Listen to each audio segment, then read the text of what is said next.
I'm dreaming, so they can hear your conversations. I'm just gonna ask. I don't know if he is that. Yeah,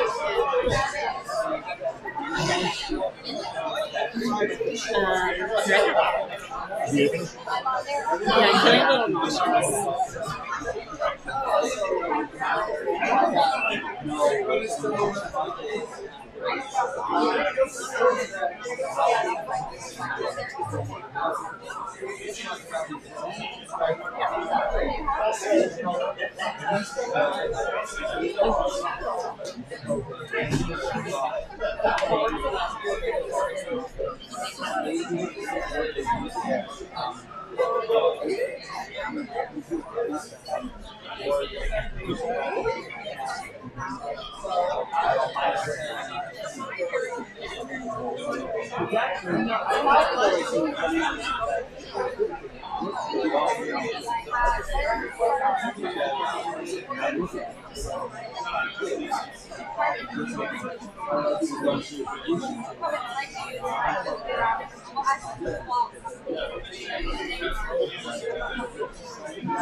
Alright, how's the camera angle?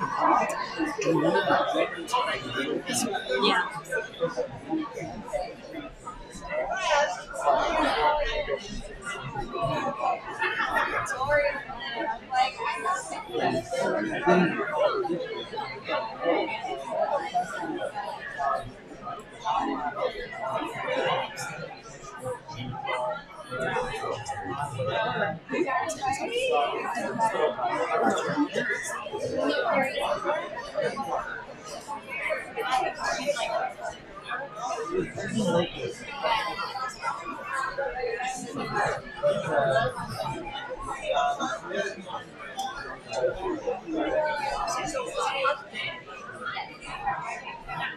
There's a 10-second delay on the camera.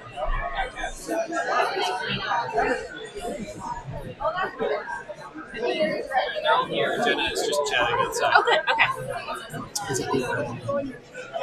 Yeah.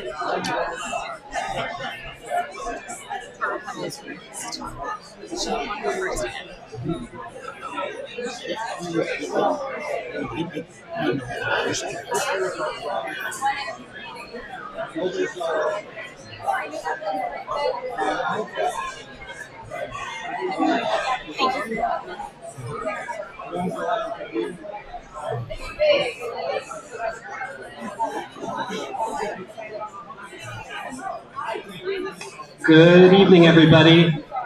We're going to get started in about 2 minutes, so if you want to grab any dessert, any drink, please do that now. We'll get started in about 2 minutes.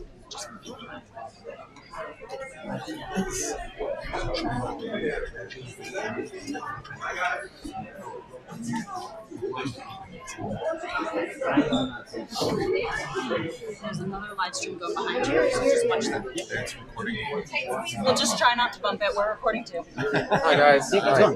Jeez. You guys. Ask for a raise. Ask for a raise. Twice what we're making now.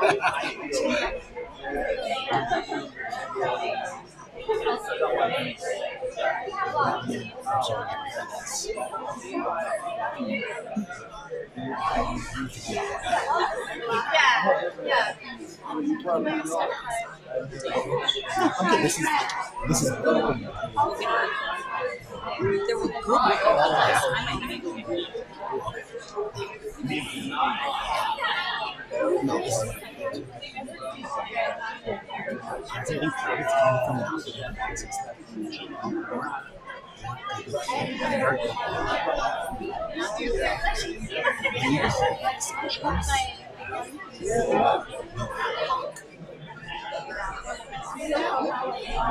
gotta get better pictures, but I'm not doing timer on my phone, so I can do a picture.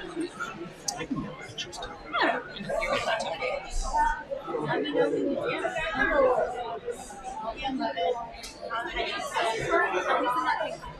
Park out on the street, there's no parking 7 a.m. 5 p.m. sign. It was like a temporary one on the street. 7 a.m. to 5 p.m. Yeah. And then it was like 1 hour parking sign, 7 a.m. to 6 p.m. There's also another one. It was when I left. Yeah.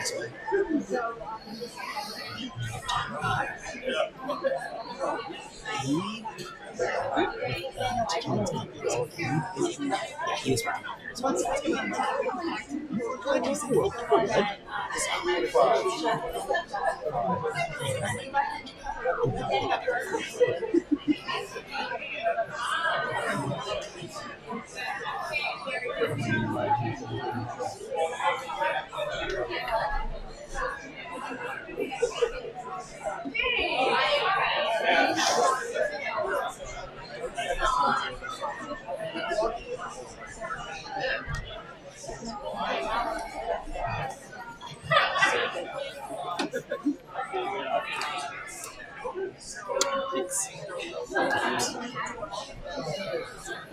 Good evening, everybody. Please have a seat. We are going to get started. Thank you all for coming. It's really great to see such a good turnout, and I understand we have quite a few people online as well. My name's Andrew Fisher. I'm the captain for House District 6A. This is the second of 4 Here's the Ticket events. We had the first one a few weeks ago. This Here's the Ticket sponsored by House District 6.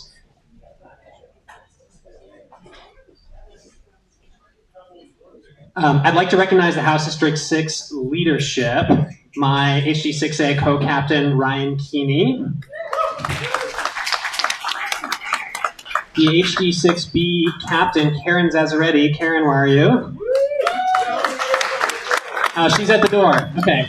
The HD6B co-captain, Kathy Wilson, who is helping check people in.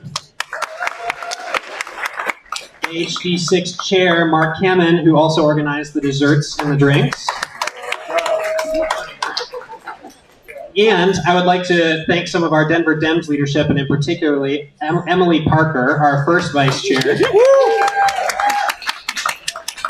Emily has done a lot of logistical work for this series of events, and because she's a glutton for punishment, she's also going to be running the timer for the candidates tonight. Yes. On to the main attraction, a few housekeeping notes. First, if you are connected to the church Wi-Fi, would you please disconnect? Because of the live stream, we need all the bandwidth we can get. If you're connected to the church Wi-Fi, that's CCUM guest, please disconnect. Thanks. All right, we will have 3 back-to-back candidate forums. We'll start with Attorney General, then we'll move to Secretary of State, and then we'll finish with Treasurer. For each of the forums, the questions were compiled by the House District 6 leadership, in part based on some of the questions that you all submitted when you registered for the event. The essence of many of the questions was submitted multiple times, so we tried to, with our limited time, fit as many questions into a single question as possible. Thank you all for submitting those. The rules for our candidates. Candidates have 2 minutes for an opening statement, and 1 minute for a closing statement, and 1 minute to answer each question. Each candidate will be asked the same question. There's a clock facing the candidates, in fact, a huge flat screen TV that we're trying for the first time tonight. With a countdown timer, it will give a 10-second warning to wrap up. Candidates, when your time is up, please pass the microphone to the next candidate in the row. We will not be taking questions from the floor. All the candidates knew about the opening and closing statement timings, but had not received any of the substantive questions in advance. And I'm going to be pretty strict about enforcing our no crosstalk rule. And with that, I would like to ask you to join me in welcoming our 4 excellent candidates for Attorney General, David Seligman, Jenna Griswold, Kettle Doshi, and Michael Doherty.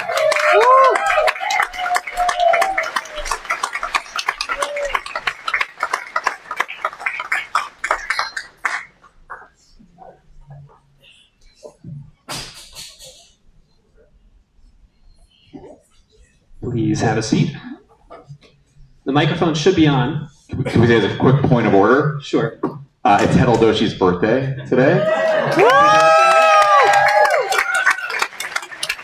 And I don't think we should proceed without acknowledging it. So. I appreciate it. I thought maybe you promised Gator All right, and with that, we are going to jump right into opening statements. 2 minutes. David, you kick us off? Sure. Hi, everybody. David Seligman, workers' rights, civil rights, consumer protection lawyer. I'm the father of 3 little girls, executive director of the legal nonprofit Towards Justice, which I have turned into a national powerhouse in the fight to advance economic justice and civil rights. And I want to talk to you about some of the wins that we've had just over the last month since the last Denver Dems Forum.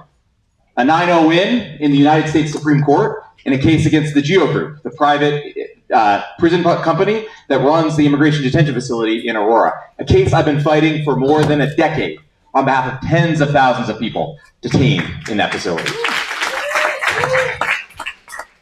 We won another first-in-the-nation case, a trial against Governor Polis and the Department of Corrections to enforce Amendment A, the constitutional provision that you voted on in 2018 to prohibit involuntary servitude in all cases, even for people who've been convicted of a crime. The governor fought back. We won anyway. A first-in-the-nation case against a massive AI company screening potentially millions of job applicants, using the law boldly and courageously to take them on. Because a lot of these tech oligarchs like to think that they're above the law because they develop AI systems. The law applied to them just the same. That's what that case is about. Look, you're going to hear a lot tonight about taking on Donald Trump and MAGA extremists. That's good. But ask the next question. Ask how. Ask the candidate on this stage whether they've developed the bold, the big, the creative legal theories to take on corporate union busting, to take on mass AI surveillance, because I have. Ask them whether they have sued the Trump administration as a lawyer and won, because I have. Ask whether they know what working families are up against right now, how scared they are, how screwed over they are, right? Whether they know that because they talk to them every day as their lawyer. I do. You deserve an attorney general with that kind of experience, someone who's ready to go on offense every day for working families. That's exactly what I'll do. Thank you, David. We're having a slight tech issue with the timer, so we're going to figure that out right now before we continue. I was exactly 2 minutes. Exactly. That's right up here.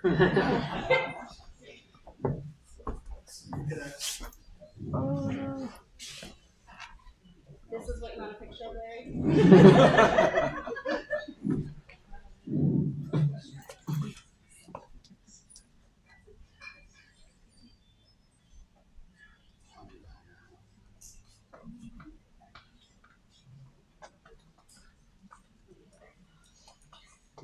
This is a GSA.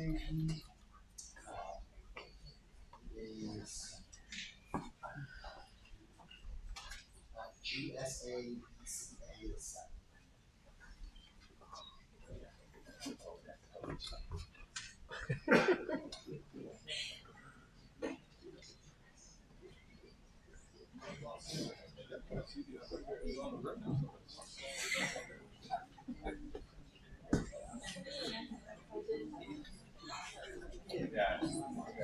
No, Layla touched me. I was like, just go to the outlet. I was like, I'm on my way. Yes, exactly. Like literally the one invite that I got, you know, out of the central obligation.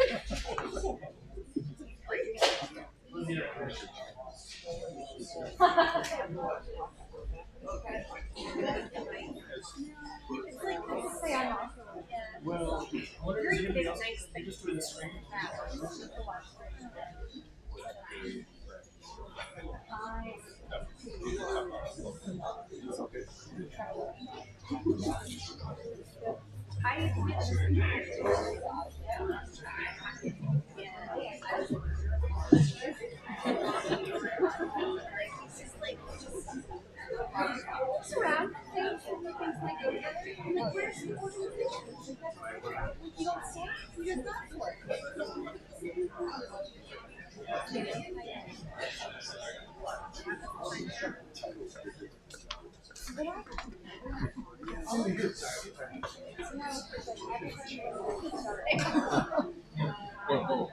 Lots of build up.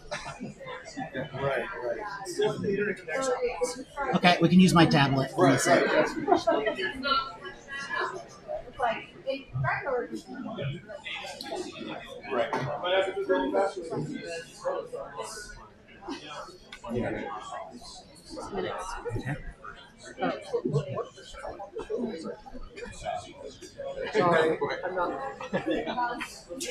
Too soon.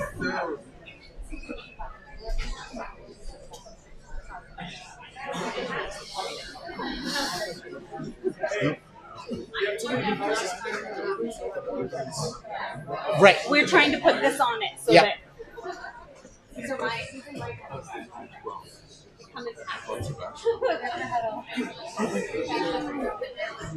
There are only 3 connected. There should only be 3. I mean, if you want, I can connect the TV all the controller.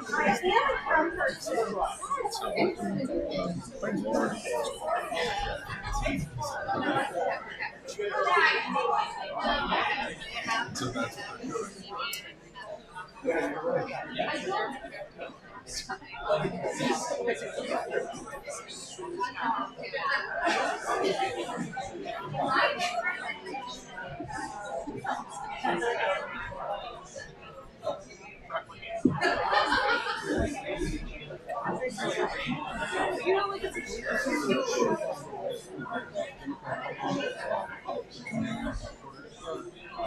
I wasn't. So you should have one of our stuff.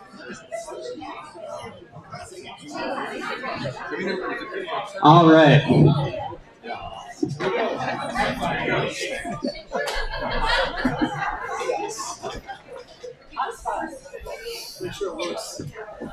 Yeah, right? All right. Thank you, everybody. We are back on track. 2-minute opening statement. Jenna. Okay, good evening, everybody. I'm Jenna Griswold, Colorado Secretary of State. Thank you guys for being here. We are seeing Trump break the law and undermine the Constitution on a near daily basis. This is our time to fight back. I am running for Attorney General because I've taken on Donald Trump and MAGA extremists now for 7 years, and I'm just getting started. When I first ran for office, we flipped the Secretary of State seat for the first time in 60 years. I became the youngest Secretary of State in the country and immediately got to work, passing the largest democracy reform in the nation, guaranteeing access on public universities, passing automatic voter registration. When Tina Peters breached her systems, I held her accountable. And we also urged the Supreme Court. And by the way, there is no way that Polis should pardon Tina Peters. No way. I will tell you, standing up to these extremists is not easy. In the last year alone, I received over 1,000 threats. But there is so much on the line. That's why I'm running for this office.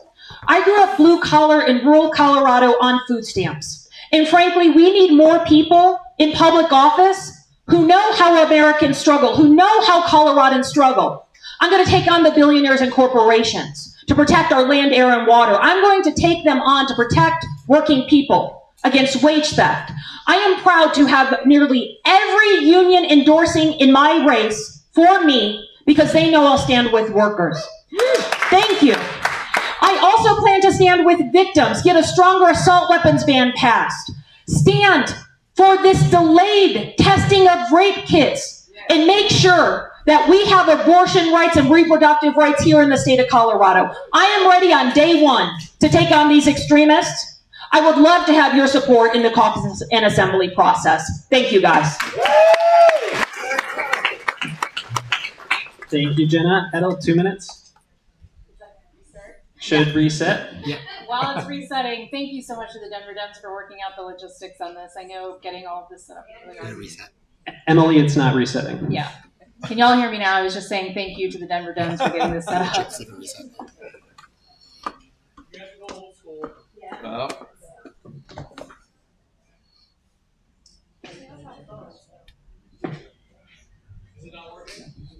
Okay, candidates, instead of doing a whole nother tech intermission, I'm just going to time you on my phone. I'm sorry. There is a timer in the top right-hand corner. Oh, we got somebody standing in. All right. Thank you. Perfect. Thank you.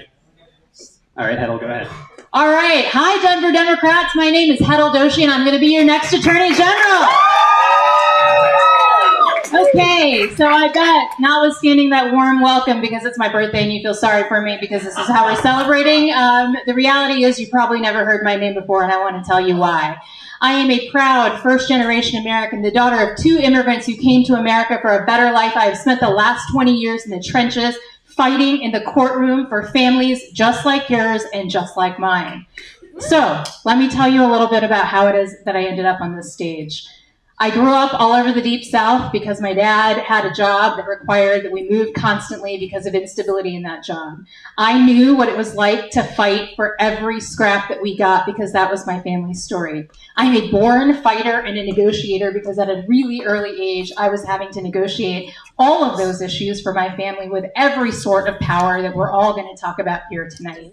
And so I come by the fact that I am a lawyer. Honestly, it was a natural trajectory. And when I talk about fighting for working families, that's not them, that's us. Here's the reality of the situation that we're in today. We have an administration that is untethered by any sense of rule of law, but more importantly, we have a set of conditions that gave us Donald Trump. And until we resolve that set of conditions, until we have the fortitude and expertise to resolve that, nothing is going to change between the left and the right. And so I would humbly submit, as someone who has spent the last 11 years at the Department of Justice, fighting for working people, fighting for families, holding corporations to account, in cases that every newspaper would describe as unwinnable, this is the moment for a leader who can win unwinnable cases because democracy is on the line. So it would be my honor and privilege to be this person who has not auditioned for a political job her whole career, but to be a lawyer, to be your lawyer. I'd be honored to have your support. Thank you, Hedl. 2 minutes, Michael. Hello, Denver Democrats. How are we doing today? I'm Michael Doherty. I'm the district attorney and candidate for Attorney General.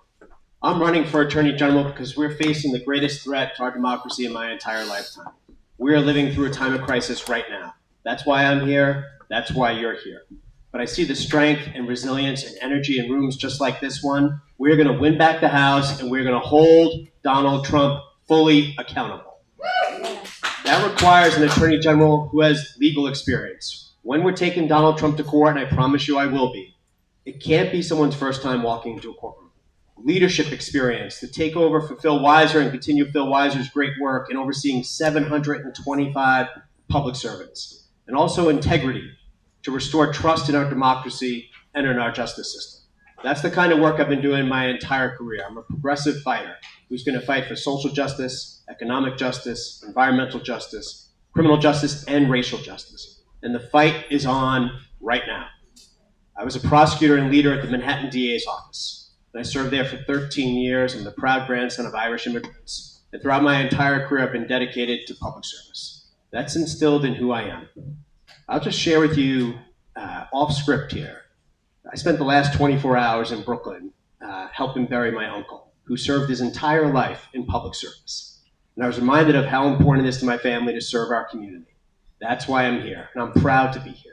And I'm proud to have served at the district attorney's office in Manhattan, and then to move to Colorado, and I'm the one candidate who's worked at the attorney general's office. So I know how important that office is when it comes to water and public safety, consumer protection, affordability, abortion rights. And I know how important it is to win those fights. So we talk about Tina Peters. The governor releases her early. It's an absolute miscarriage of justice because the Attorney General of Colorado held her accountable for her crimes. And Phil Weiser did a great job of that. And she should be held fully accountable and not released a day early. My name is Michael Doherty. I'm honored to be running for Attorney General. Love to have your support. Thank you.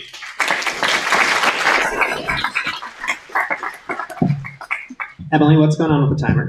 So now we have a small tablet, a slightly smaller screen that should be ready to go. Yep.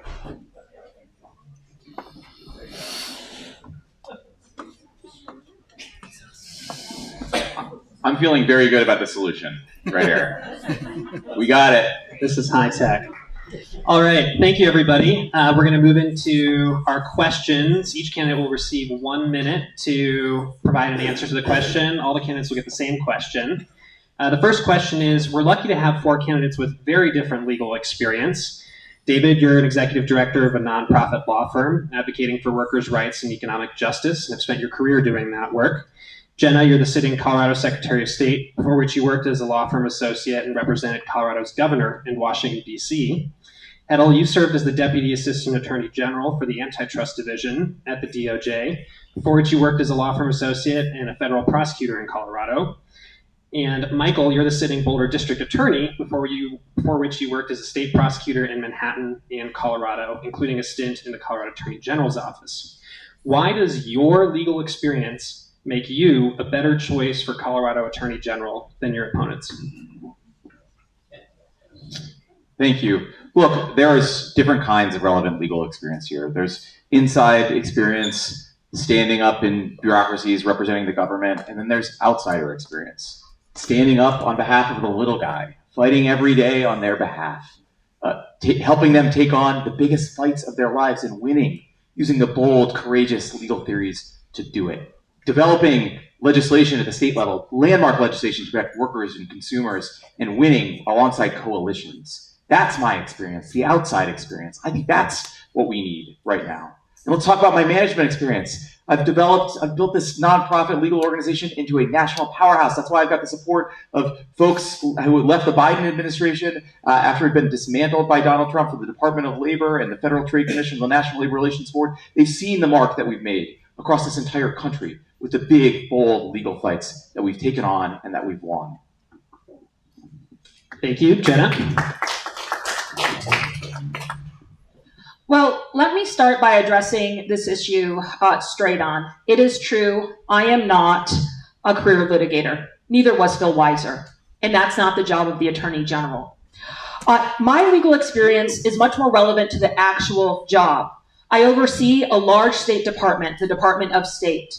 I set the direction for our legal policy and have taken on fights like restraining with the Attorney General's, the Postmaster General, when he was trying to undermine the vote in 2020, or removing Tina Peters from her election oversight in 2021 when she compromised her voting equipment. Colorado is fortunate to have an Attorney General's office full of hundreds of talented attorneys. The Attorney General is not to be the legal expert on every single issue that we will face. That's the job of all the attorneys in the job. The job of the Attorney General is to set the legal policy, manage that office, and protect us at this point from Donald Trump and the potential fall of this nation. I'm the one with that experience, and I would love to do the job. Thank you. So I want you to think about all of the issues that are facing the state of Colorado in this moment. Environmental issues, attacks on our bodies, attacks on the rule of law, the powerful getting even more powerful, the little guy continuing to get screwed. Now I want you to think about that list, and let me tell you what I've done. I've been an official Department of Justice election monitor to make sure that our elections are safe. I have been someone who the Biden-Harris administration tapped in the entire country to be the top antitrust litigator to take on big tech, big ag, big healthcare, and not just take them on, but win. I am the only candidate in this field. We're all going to talk about the powers and perils of corporations and corporate America in this moment. I am the only one in this field that has blocked the consolidation in a variety of those industries in ways that meaningfully affect your bottom line. And that doesn't even begin to address the fact that the important piece of this job is, I agree with David, fighting for the little guy. But I would humbly submit to you that government is at its best when they are focused on the little guy. And so when it comes to taking 724 public servants in the Department of Law at the Attorney General's office to charge up a hill in a moment as perilous as this one, you want to have been there. And I'd be honored to have your support. Thank you. Michael? The Attorney General is the people's lawyer. I am ready to hit the ground running on day one, and I'm humbled and honored to be here as District Attorney running for Attorney General. I'm a proud graduate of community college, and I put myself through school by loading trucks at UPS at night. And if you walked into the truck and said, hey, someday you're going to be the elected district attorney running for Attorney General, I'm not sure I would have believed it. But throughout my entire career, I've stood and fought for justice and the rule of law. So the Manhattan DA's office, I was a supervisor and prosecutor on sex crimes cases and homicides. Ultimately, I was put in charge of the day-to-day management and leadership of the entire office of 1,300 people. I moved to the great state of Colorado to oversee a wrongful conviction project out of the Attorney General's office. And 6 months after I arrived here with my family, I was put in charge of the entire criminal section for the Attorney General's office. So I've handled cases all around the state, and I've been at the leadership table at that office. Public corruption, environmental crimes, election fraud, homicide cases. And for the last 8 years, I've had the honor of being the district attorney for Boulder County, prosecuting the King Soopers mass murder case and the Pearl Street firebombing. I'm ready on day one. I'd be honored to have your support. Thank you very much. Thank you. All right, crime and public safety has become a significant public concern in Colorado. In addition to higher violent and property crime rates, at one point, Colorado had the regrettable distinction of leading the nation in car thefts per capita.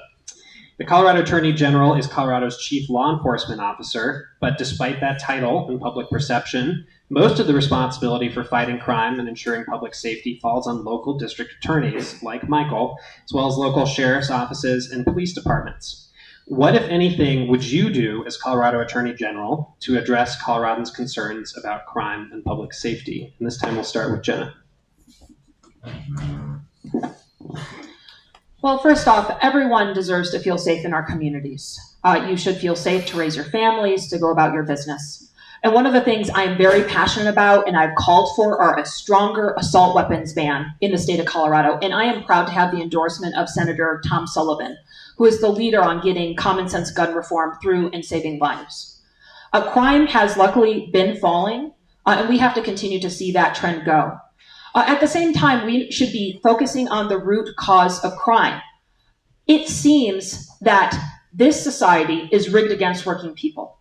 And I would bring up the key pillar of the AG's work on consumer protection and antitrust to make sure that big corporations aren't making life unlivable, too expensive for everyday people. Another thing I am very passionate about I'm the highest ranking elected woman right now, directly elected, is taking sexual assault head on. And it is a travesty to see the delay in rape kits. I will absolutely fix that and stand for survivors and victims as Attorney General. Thank you. Thank you. Kendall? So as one of the two prosecutors that's sitting up here, I can assure you that I bring to the job experience on day one, both in violent crime prosecution, but also critically in a place, because I agree with Ms. Griswold, that we have to address the root cause of criminality. And that means addressing the economic conditions that lead people to commit violent crime.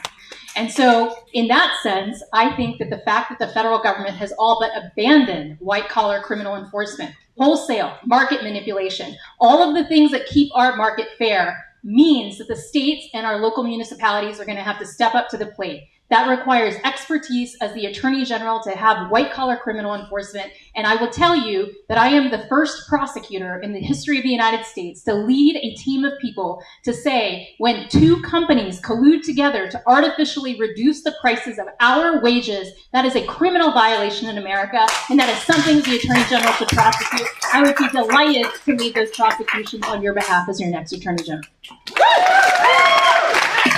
Thank you, Michael. The Attorney General is the top cop, the chief law enforcement officer for the state of Colorado. And being a prosecutor matters a lot. To answer the question directly, there are 4 things the Attorney General can, should, and must do. And when it comes to auto theft, it's a great example. We're #1 in the country, a spot we never want to be back. So first, I went to the legislature along with Phil Weiler to get the law changed around auto theft, to strengthen the laws we have. One example of it would be previously, if your 1997 Nissan Stanza, my first car, by the way, got stolen, it was a lesser value and lesser penalty than if Hedl gets for her birthday a Tesla tonight. As a matter of fundamental fairness, we got that law changed. We also supported law enforcement. The Attorney General is in charge of law enforcement training for the entire state of Colorado. That was part of my job when I was the head of the criminal section there. Our Attorney General is also responsible for prosecuting cases that cross jurisdictional lines, crime rings. That's the kind of work I've done. And finally, assisting smaller jurisdictions throughout Colorado is work I've done for my entire career and something I'm really passionate about because the rurals need help from the metro offices, particularly the AG's office. Thank you. Thank you. David? I've spent my career boldly and courageously enforcing the laws against wage theft, against human trafficking, against racketeering, and here's what I know. I know that the criminals who get away with things the most are the ones wearing suits, right? That's the core truth here. That's the fight that I take on as Colorado's next Attorney General. Here's the other thing. Building more prison and jail beds will not make us more safe. It just will not. We need to be crystal clear about that. But there's lots of things that can. And let me tell you how I'm going to take those on. First, we've got a mental, behavioral health, and substance use treatment crisis in the state. Some of the worst funding for those things in the entire country. It is totally absurd in one of the wealthiest states in the wealthiest country in the history of the world that we are not funding those things the way we should. So I said that as Attorney General, I would create a community health and safety fund to make the big corporations that are creating the real perils in our lives, the big tech companies reaching their tentacles into my kids' brains, big oil companies, to make sure that they are forced to pay for the things that we know keep us safe. The investment in our communities, our substance use treatment, and mental and behavioral health. Thank you. Thank you. Over the past decade, the General Assembly has passed laws that limit cooperation between Colorado state or local law enforcement and federal immigration authorities. Recent ICE enforcement actions, especially in Minneapolis, have led to calls for more such restrictions. Closer to home, Governor Polis faced a lawsuit after he ordered the Colorado Department of Labor and Employment to comply with an ICE subpoena. Denver Mayor Mike Johnston faced criticism after federal immigration authorities accessed data from some of Denver's automated license plate reader cameras. And Mayor Johnston issued an executive order directing Denver police to intervene during clashes between the public and federal immigration officers. What do you consider the proper scope of cooperation between Colorado state or local law enforcement and federal immigration authorities? And how would you, as Colorado Attorney General, enforce that scope? 1 minute, Hedl, let's start with you. I love this question. All right, a few thoughts on this. Number one, the basis for the fact that Colorado does not cooperate with federal law enforcement is a principle called anti-commandeering. Hang in with me, I promise it's going to get interesting. The bottom line is that the anti-commandeering principle means that the federal government can't make the states and the local municipalities do its work on our dime, right?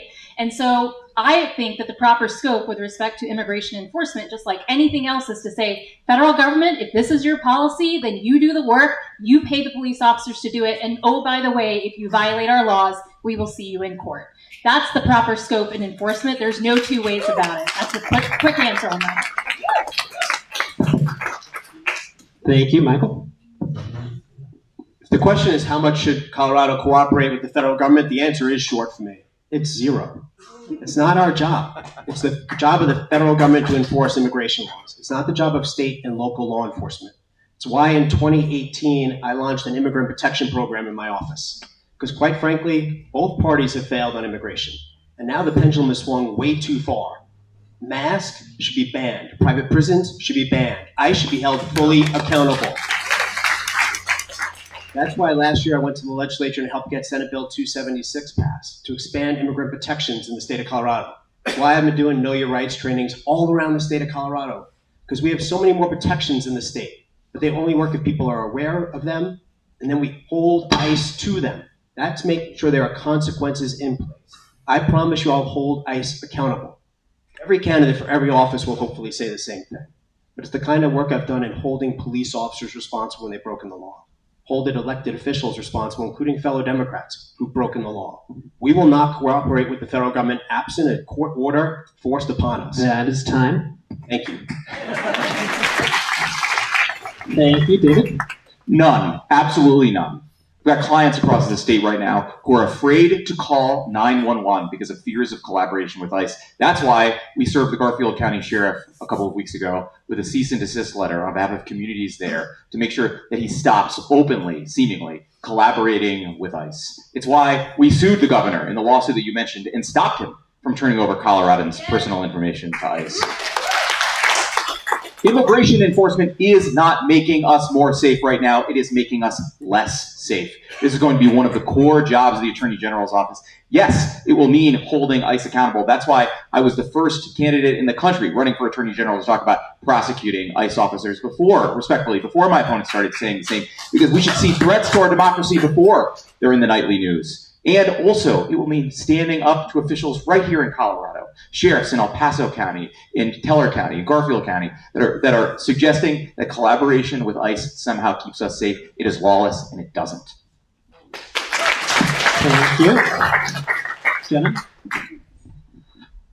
ICE is terrorizing the country, and I absolutely believe our role should be nothing. That is what our role should be. Our role should be accountability.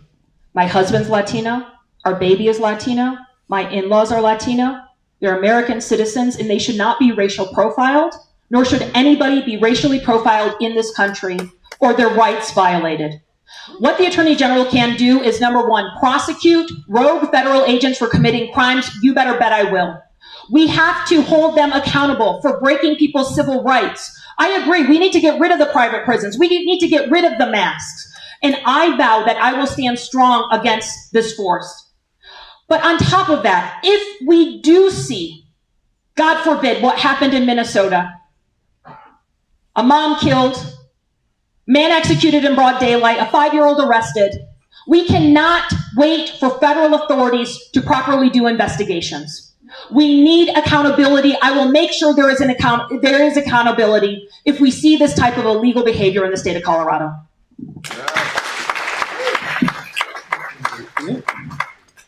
All right. The past few years, a steady stream of companies have moved from states considered more liberal, like California, to states considered more conservative and, quote, pro-business, like Florida and Texas. Colorado has not yet suffered much from this phenomenon, though Palantir, TTEC, and TIAA have recently departed for Florida and Texas. There's some approval in this room for that. But the Colorado business community has started complaining about, quote, over-regulation by the Democratic-controlled General Assembly, as well as, quote, anti-business investigations, consumer protection lawsuits, and publicity by the Colorado Attorney General's office and others. How would you, as Colorado Attorney General, enforce antitrust and consumer protection laws without furthering the impression of Colorado as anti-business and risking valuable jobs and economic activity? 1 minute. Michael, let's start with you. That is quite the question. I will say, as demonstrated by the reaction in the room, some of the companies that have left, I say farewell and good riddance. For other companies, we have to recognize Colorado is the 6th most regulated state in the entire country. We have more regulations, and they're negatively impacting small businesses and small business owners. If you tried to build a porch in your backyard or do something on your house, you've seen the amount of regulations we have. We have too many, but we also have to make sure that we maintain and protect the little guy in the community. That's in part the role of the Attorney General as the people's lawyer, so consumer protection. So for example, one of my work that I've done as district attorney is bringing a civil action along with Phil Weiser. We teamed up and we sued an unscrupulous realty company, 4-Star Realty. They were scamming their tenants. We got a $1 million settlement 2 years ago, the first of its kind in Colorado, of that lawsuit. That's what it means to hold companies that are unscrupulous fully responsible. These aren't separate choices. It's about standing up and fighting for consumers, but recognizing we want Colorado to continue to be a great state for businesses that are operating honestly to grow. For the companies that are not, I'd say farewell. Thank you. Thank you. David?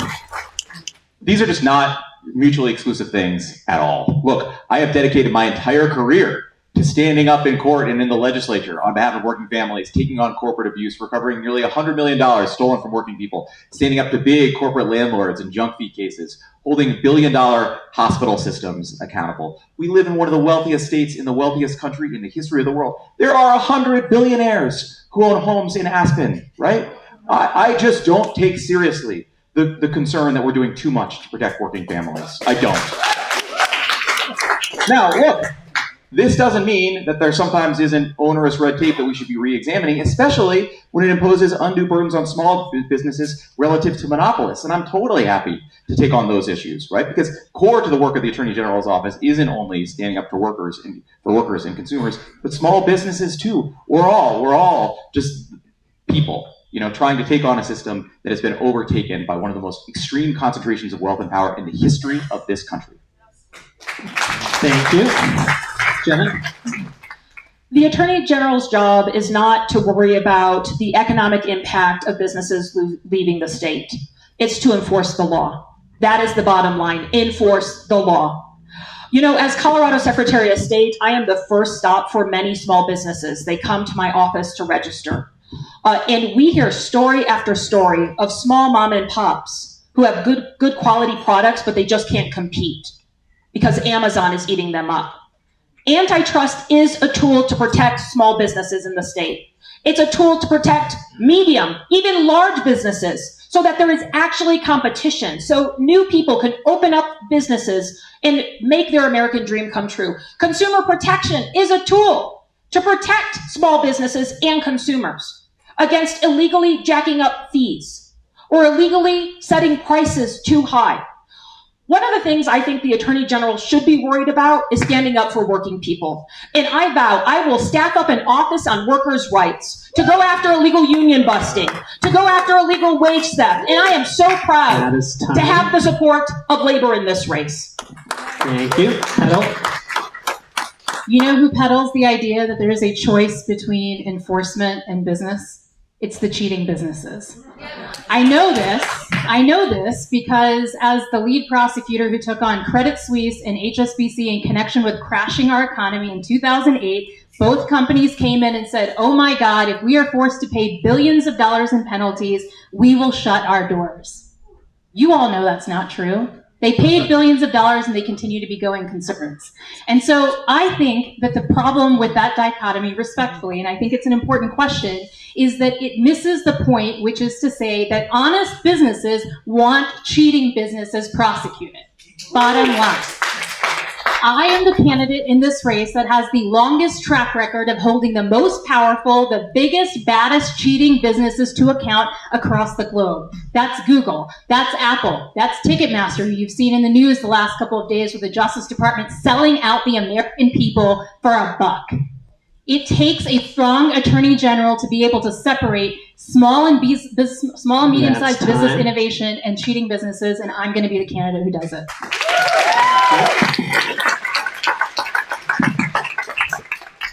During the Biden administration, prominent Republicans accused Democratic law enforcement officials, including Attorney General Merrick Garland, Manhattan District Attorney Alvin Bragg, Fulton County, Georgia District Attorney Fannie Willis, and others, of engaging in, quote, lawfare, pursuing politically motivated prosecutions against former President Donald Trump and his associates. Closer to home, Colorado Republicans have accused Democratic law enforcement officials of engaging in lawfare against Republican former Mesa County Clerk Tina Peters. The conservatives are wrong about that, but the perception is dangerous for the rule of law. How would you, as Attorney General, work to restore trust in the American justice system across the political spectrum, and particularly among Republicans? Thank you. It's easy. It's easy. You fight for them, whether or not they voted for you. Look, one of the endorsements that I'm most proud of recently comes from a former client, an Afghan war veteran, who has never voted for a Democrat in his entire life. He fought in Afghanistan, he came back home, and you know what he found? He joined a company that paid him substantially below his market wages, and he couldn't go work somewhere else because of a non-compete agreement, a fine print that kept him trapped, foisted upon him by a massive corporation. And we helped him fight back to take that on. And you know what he said? He said, this isn't the freedom that I fought for in Afghanistan. And you were one of the first attorneys that I saw who was willing to take that on, was willing to fight for me. And, you know, he thought, because I was helping him fight for his freedom, right? He thought that I must be a Republican, you know? We just need to fight for people. All of us are feeling squeezed. Everyone across the state is feeling squeezed and scared. And we can put the law on their side, whether or not they vote for us. Thank you. Jenna? I agree with that. We have to enforce the law fairly. And I think there's a lot of good reasons that a lot of people in our state and country just believe the legal system isn't enforced fairly. We see time and time again the well-connected, the rich, disparities on racial basis, and people treated differently. So the number one thing is treat people the same, enforce to the full extent of the law. But it doesn't stop there, because these lies and disinformation, the weaponization of the DOJ to go up against those who have the gut to stand up to Donald Trump and fascism also needs to be called out. Those who say Tina Peters is wrongfully incarcerated needs to be called out. Why is Donald Trump obsessed with her? She is the last person facing accountability for attacking American elections in the country. We cannot give in. The federal government has been weaponized. They are not holding criminals to account. Our state justice system has to work. I'm the only one who has been up against Trump and MAGA. It is scary, and I have never backed down, and I will never back down as Attorney General. Thank you. So here's the remarkable thing. I told you in our introduction, I'm a first-generation American, the proud daughter of 2 immigrants. I have family members who voted for Donald Trump. And the reason for that, and so I tell you now, I'm in a moment where I make a decision every morning and I talk to my family every morning about whether we're going to walk out the door with our passports. It's real, right? The thing about what Donald Trump was able to tap into in this particular moment is the great horseshoe of American politics, which is the far left and the far right agree on one thing, that the struggle in this moment is not between the left and the right, it's between those who have power and those who don't. And so in this particular moment, the way that we bridge that divide, when we cannot agree on a common set of facts in terms of what we agree happened on January 6th, what happened on the 2020 election, is to start from a place of how do we make sure that government shows up and does the work for the American people? How do we use the law as a tool for good to improve our society? The weaponization arguments are going to flow in both directions. The only way to solve that is to show up and deliver. And I intend to do that. Thank you. Michael? It's really the key question. How do we restore trust? Because Donald Trump and others, candidates and elected officials on both sides, prey upon, profit from, manipulate the divisiveness that we have in the country right now. Core issue for us. As Attorney General, I promise you I'll always do justice without fear and without favor. It's what I've done throughout my entire career. I will always engage the community and tell them why I'm prosecuting someone or why I'm bringing civil action against a person. It's why I have bipartisan support from attorneys, not just Democrats, but also Republican district attorneys, even though there's a Republican DA running. It's about leading with integrity. There's a reason why 49% of the people in the state of Colorado, 49%, are now unaffiliated voters. I live with one of them, by the way. But she tells me I look strong in her polls, and I have.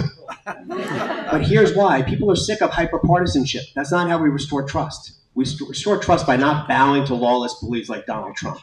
But we do it without having a partisan agenda. We do it with the right way for the right reasons. And we tell people, I'm taking Donald Trump to court. I am not going to lose this fight. I'm not going to waste your taxpayer dollars. That is time. I'm doing it because it's the right thing to do always. Thank you. Thank you. All right, we're going to move now into what I'll call the lightning round. These are short answers. Please limit your answers to 2 or 3 sentences. I know that induces some anxiety. So after we're through the lightning round questions, I will give each of you 1 minute to expand on any of your answers to any of the lightning round questions that you would like.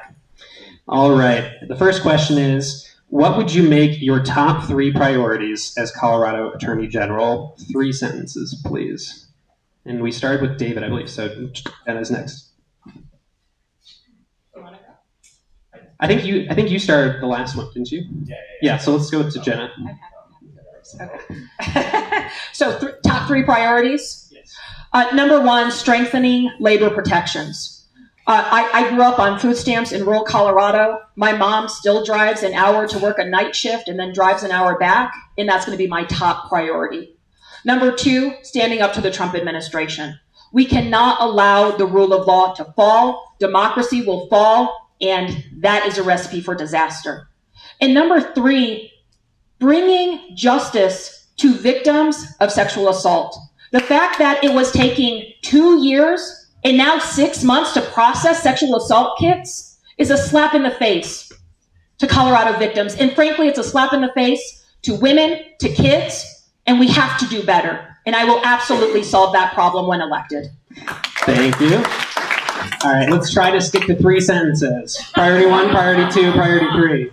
You're good. Head on. All right, let's give it a whirl. Priority 1, defend Colorado and rule of law. Priority 2, make sure that we set up a fair economy that works for all of us on the other side of a Trump presidency. Priority 3, protect our freedoms over our bodies, who we love, over our land, air, water, and land. Make sure we haven't talked a lot about environmentalism tonight, but that's a critical piece of priority 3.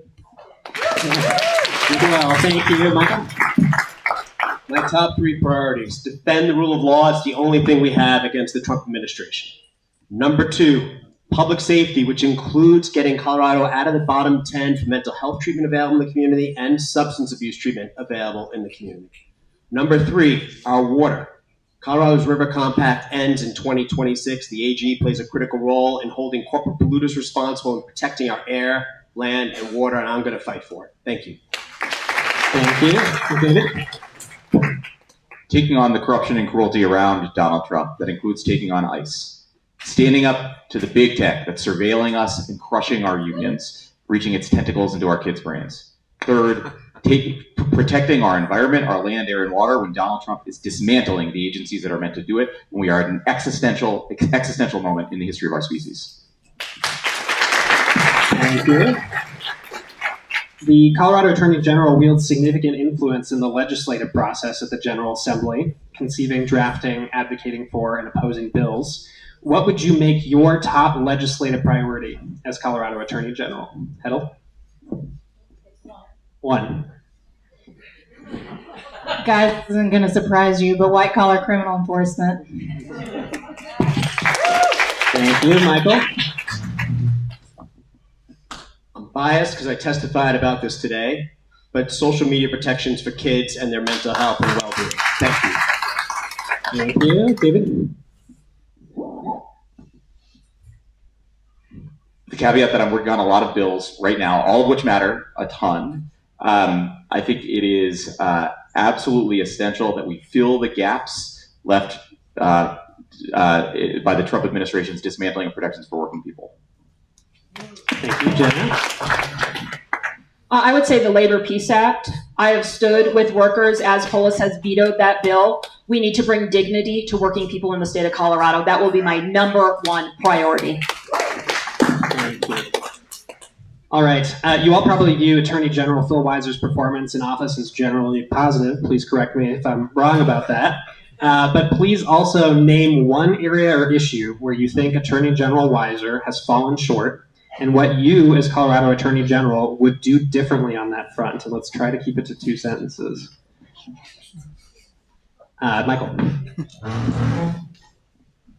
There's a long list of things that I believe Phil Weiser's done really well for the state. He's an A+ Attorney General for the state of Colorado.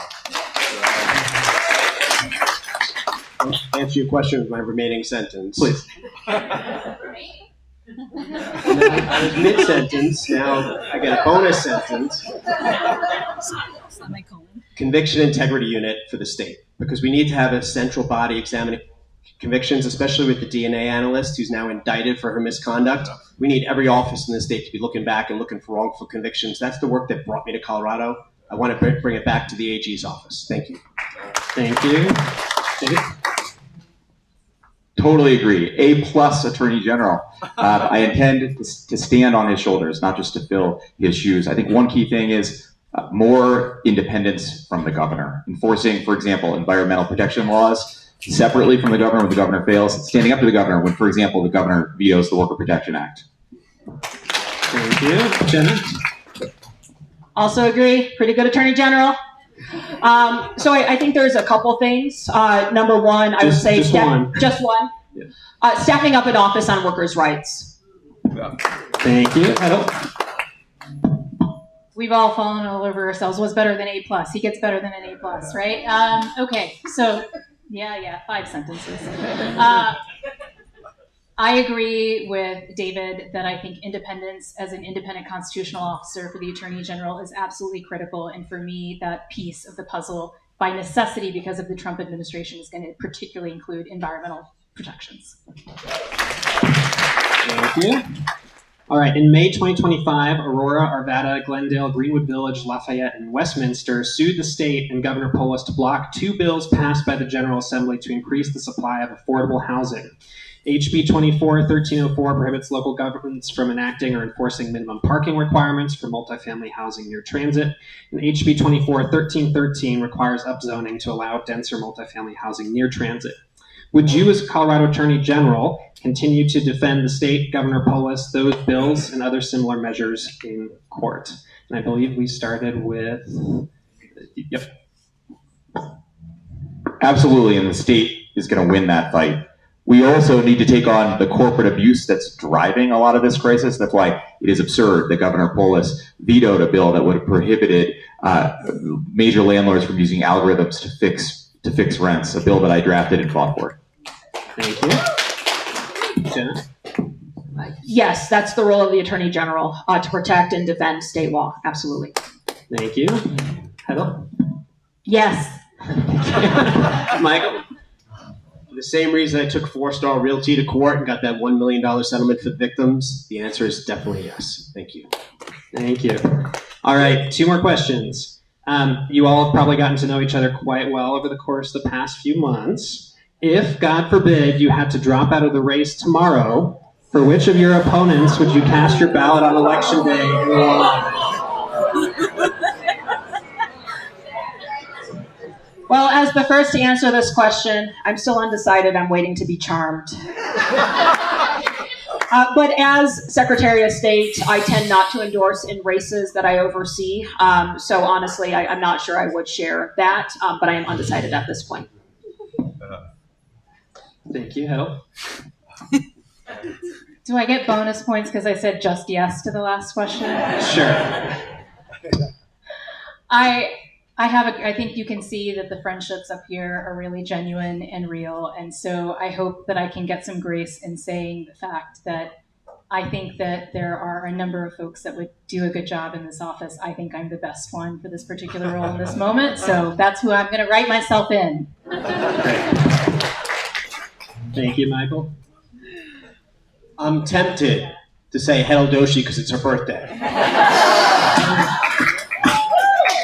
But what I'll say is this. We cannot afford to lose the Attorney General's office to the Republicans. All united on that one. So whoever's in the best position to win the race will have my full support if I had to drop out. But I do believe I'm the best candidate, and I would love to have your support. Thank you. Thank you, David. I appreciate so much all of the relationships that we formed up here. My youngest daughter saw Michael and I chatting at one point and said, "Oh, that's your coworker." And I thought, that's about right. That is my coworker. And I'm honored. And I'm honored to have the folks up here as my coworkers.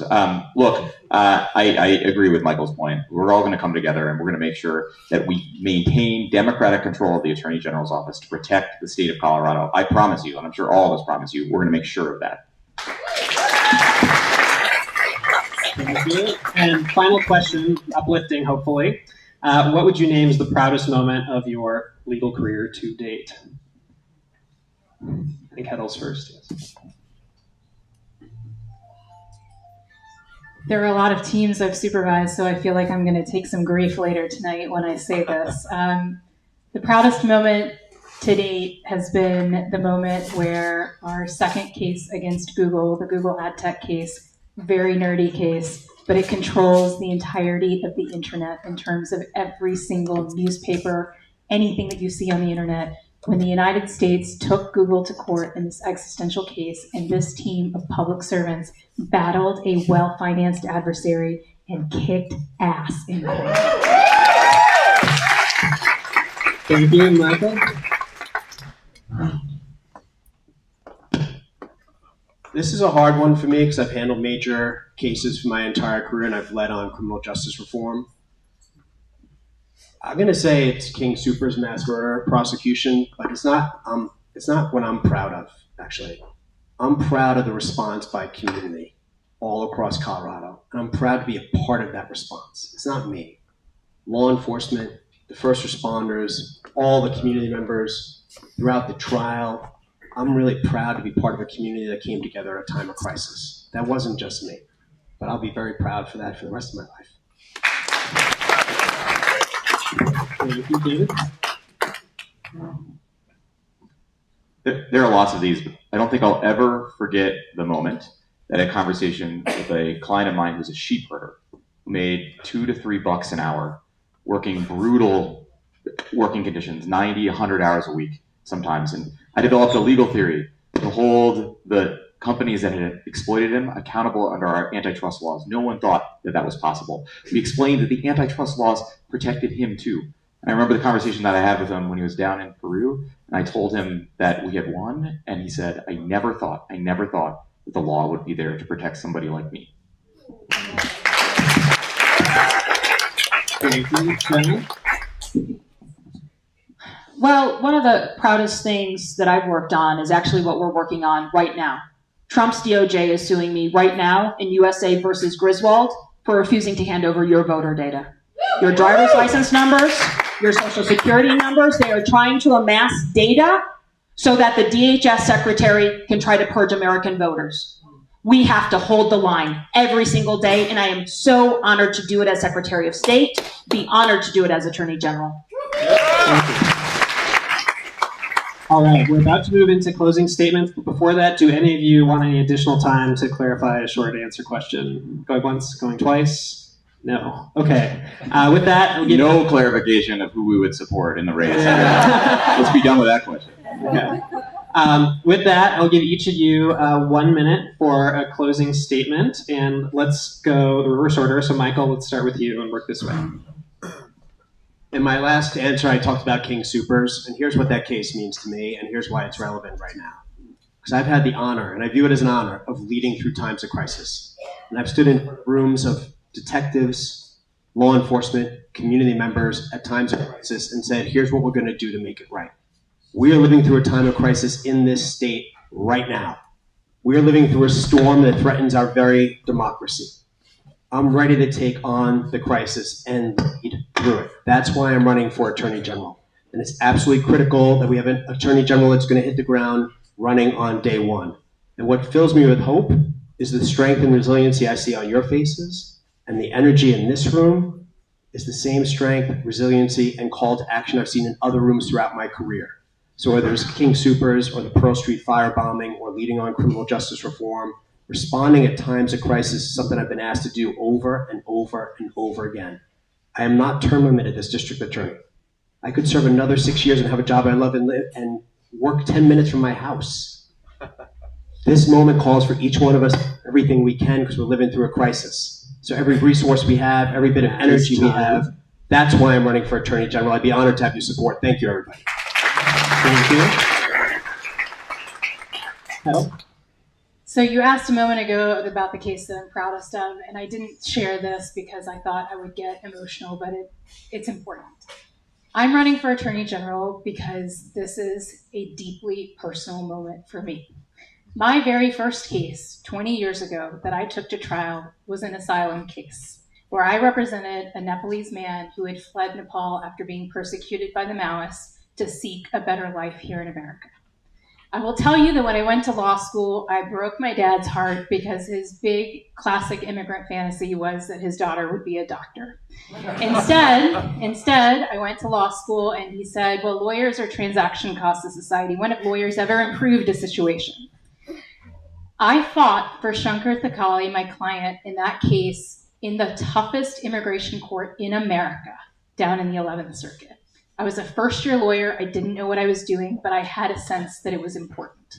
And when I won that case on behalf of my client and showed my dad the order allowing my client to lawfully remain in the United States, he understood the power of the law and the machinery of democracy. And so in this moment, I just, if I may, say this. You get to cast a vote that reflects your values. Vote your values. Put this brown woman with this funny name into office as your next Attorney General. Thank you. Jenny? As Secretary of State, I've protected our democracy and voting rights. One of the reasons we have so many unaffiliated voters is because I led and then implemented automatic voter registration, which has registered nearly 800,000 new voters. We guaranteed access on public colleges and on tribal lands. I've stood up to Tina Peters. I've stood up to Trump over and over and over in the face of threats. I've never backed down. I decided to run for Attorney General after we had our baby. We have a little toddler at home, Luca Andres, and he deserves so much better than what is happening in this country. And I would love to fight to make sure our land, air, and water is clean. To fight to make sure renters can afford their rent, to make sure people who grew up like me can afford to go to college, and to fight to ensure that we have a democracy. I have fought to protect our democracy for the last 8 years. I have never backed down. And I'd love to earn your support to continue that fight as Attorney General. Thank you.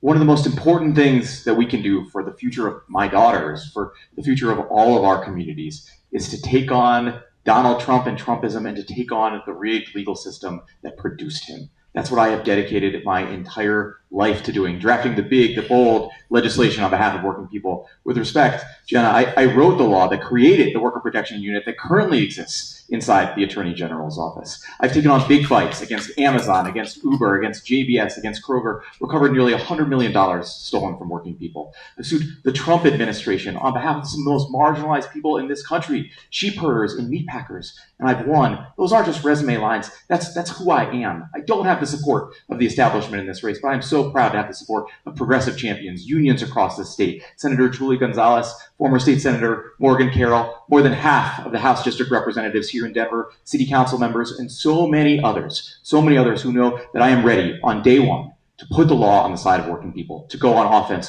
for a better and brighter future for all of us. All right, please give our 4 outstanding Attorney General candidates a round of applause. Happy birthday to you. Happy birthday to you.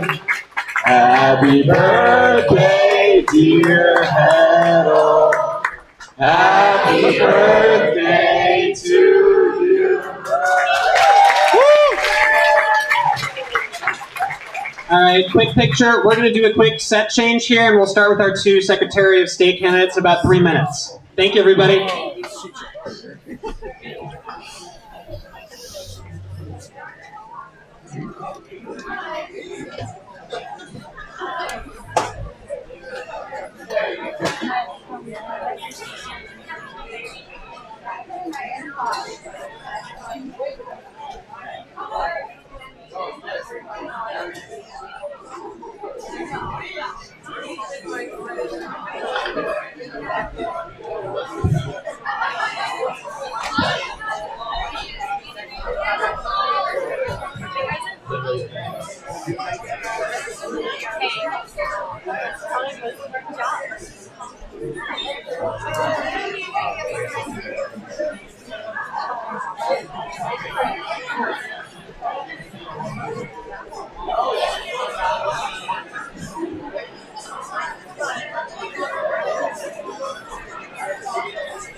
All right, folks, if you could please get back to your seats, we are going to get started with the Secretary of State panel. The Secretary of State panel is starting now.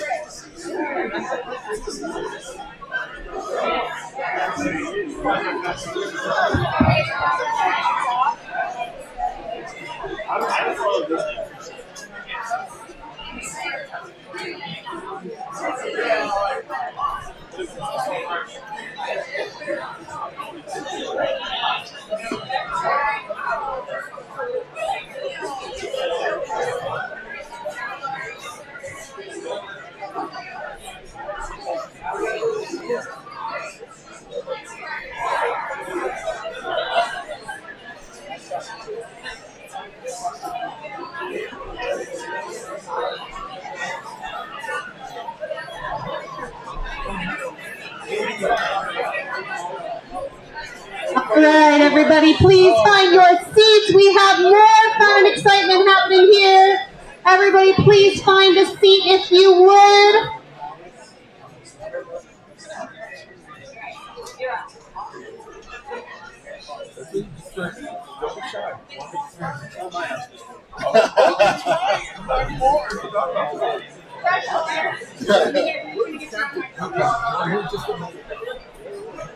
Everybody, please take your seats. Oh, you made Mark bad.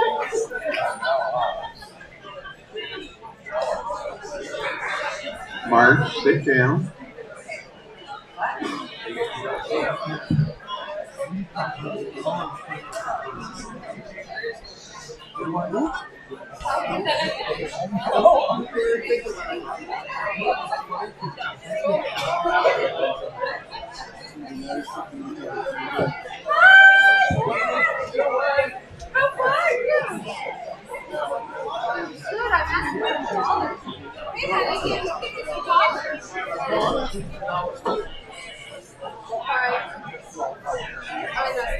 More fun and excitement to go. Please put your rear end into a seat. It's time to get going. I was like, I've seen that girl Everybody, before. please take your seats. When do I get for don't vote for Gonna you? make Mark mad. All right, we're gonna try the kindergarten trick. Everybody, quiet coyote. Here we go. This is the quiet coyote. It means that we're being quiet. We're going back to our seats. I want to make sure we have enough time for everybody to be able to hear from all of our amazing and fantastic candidates. Please find a seat if you would. I know there's so many great people to talk to over there. We all really like each other. All right, we're going to get started. And the people standing, if you insist on not sitting down, could you at least whisper over there? Thank you. Quiet coyote. Whatever. All right. I am going to take 1 minute, and I'm going to ask everybody, as the chair of House District 6 and the finance chair, if anybody is able to make a donation tonight. We have people walking around with QR codes. If you need to write a check, we have envelopes that you can fill out. If you want to do cash, envelopes to fill out. We have to pay for everything tonight, and we'd really like to try to recoup some of our money. So we would appreciate it, and I'm going to turn this over to Katie March. Me. Right on top. Hi, everybody. Hi, HD6ers. You fun? Good? Yes? Woo! Great. Okay, one other quick announcement. Garden Party fundraiser. It's going to be lovely. Denver Young Democrats, there are flyers here on the table. Highly encourage everyone to go, whether you are young or young at heart like myself. I really encourage everybody to go to the Denver Young Dem Garden Party.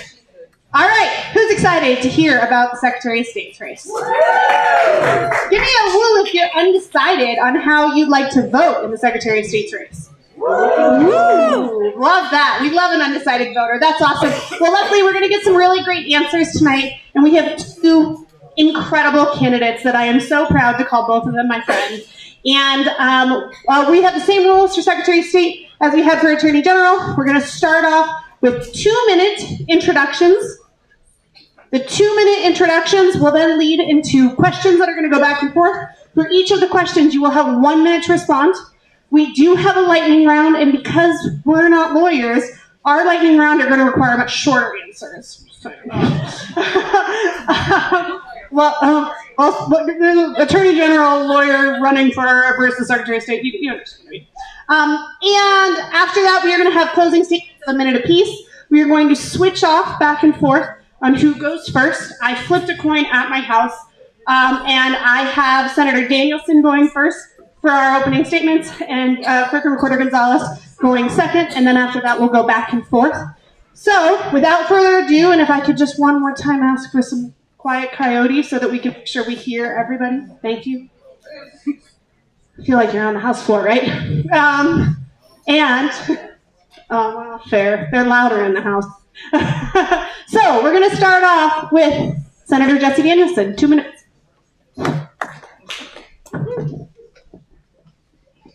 Hello, Denver Democrats. Thank you so much for having me. I'm State Senator Jesse Danielson, and I'm running for Colorado Secretary of State. The Secretary of State's office main goal is to defend our elections against coordinated attacks statewide and on the national spotlight. I'm the only candidate in this race with an actual record of building and defending Colorado's election system and standing up to power to protect our rights. The election system that Donald Trump is attacking, I'm the candidate that helped build it. In 2013, when I was at America Votes, I helped develop the Voter Modernization Act, which gave us vote centers and universal mail ballots all across Colorado, now held up as the gold standard nationwide. After it passed, I was appointed to the commission to oversee the implementation of the new law. I didn't just vote on it, I helped build it. I've implemented it, and I've defended it ever since. In my 11 years in the legislature, I continued to lead on voting rights. I expanded ballot access for people with disabilities, and I was the senator that passed Senate Bill 19235, automatic voter registration. I'm the only candidate who has a history of making real progressive change. I passed the Equal Pay for Equal Work Act, the Worker Protection Act, the Farm Worker Bill of Rights, protecting older Coloradans from financial abuse, wildlife protections, and legalizing rain barrels and much, much more. This is not the time to put someone in this position with no history of standing up to powerful interests when Trump is actively attacking our elections. Right now, we need a proven fighter with a history to point to. When Governor Polis threatened to veto my bills, I fought back publicly, and we won. The Secretary of State's job is far more than just administering elections at the county level. The role requires experience and integrity and relationships with leaders all across Colorado. This is a moment for stability and experience and the proven progressive values. And that's what I bring to this race, and I thank you for your support, Denver Democrats. Thank you, Senator Danielson. Clerk and Reporter Gonzalez. Hello, Denver. Hello. It is so good to see you all. You could have been anywhere tonight, and you're here standing up for our democracy. Thank you. So let's talk about what's on the line, right? This is a moment where the FBI and DOJ are descent on election offices, where the SAVE Act is advancing through Congress, and where President Trump is threatening almost every aspect of what makes Colorado's elections great. This is not the moment to hand the keys to our elections to someone who has never done the job before. So my name is Amanda Gonzalez, and I am currently the clerk and recorder in Jefferson County, where I actually run, thank you, yes, where I run elections for nearly 500,000 voters. And I am so proud to say that under my leadership, we have had the highest voter turnout that Jefferson County has ever seen. Really excited. Yes. Not only that, but we've won multiple national awards for innovation and for the outreach that we've done into our community. Because we know that democracy only functions when all of us can actually participate. But my experience goes beyond the clerk and recorder's office. Prior to running, I am an election attorney. I've taught election law at DU. And I used to be the executive director of Colorado Common Cause, which is a nonpartisan voting rights nonprofit, where I helped write the law that doubled the number of drop boxes in the state, helped write the law that created automatic voter registration. I know how to protect, defend, and expand our democracy because I have been doing it for my entire career. Again, my name is Amanda Gonzalez. I'm so excited to get nerdy tonight. And let's chat about elections and how we can all work together to protect our democracy. Great, wonderful. Thank you both so much. We appreciate it. The first question that I have is the number one question that we received on Eventbrite from all of you lovely people out there. And it has to do with how we are going to protect our voting system from Donald Trump, ICE, and the rest of his overreach. Colorado's voting system, including universal mail-in voting, automatic registration, and reasonable ID requirements, makes it so our state has some of the highest voter turnout in the country.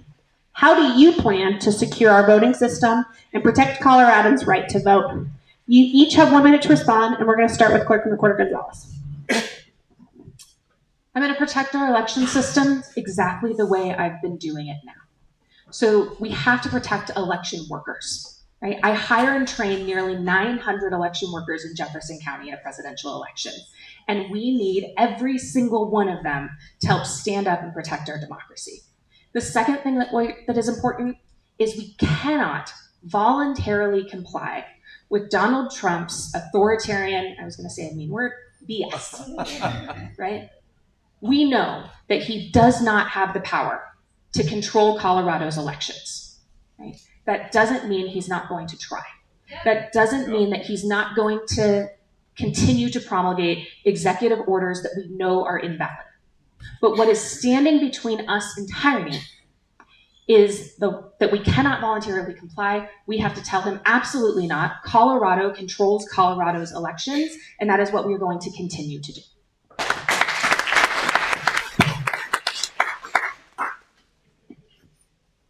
Thank you so much. And all of those laws that you just listed, again, I know them back and forth, and you need someone in the position that has that level of experience and knowledge of the election systems in order to defend them. I helped build them. Some of them I wrote and passed. I think also having this legislative background and my experience prior to serving, I understand how to use the rulemaking authority of the office, how to work with the Attorney General to defend those rules in court, and how to coordinate with the governor if emergency powers are needed to protect the integrity of our elections.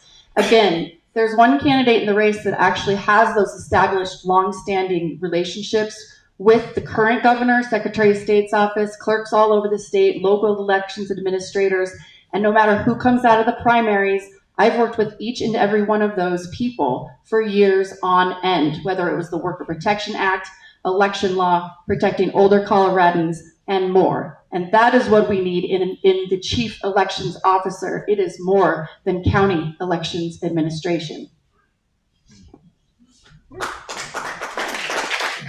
Great. Thank you both very much. The most visible part of the Secretary of State job is overseeing our elections. But people often forget that the Secretary is also in charge of business licensing, notaries, the Uniform Commercial Code, rulemaking, charities and fundraisers, and did you know, even bingo.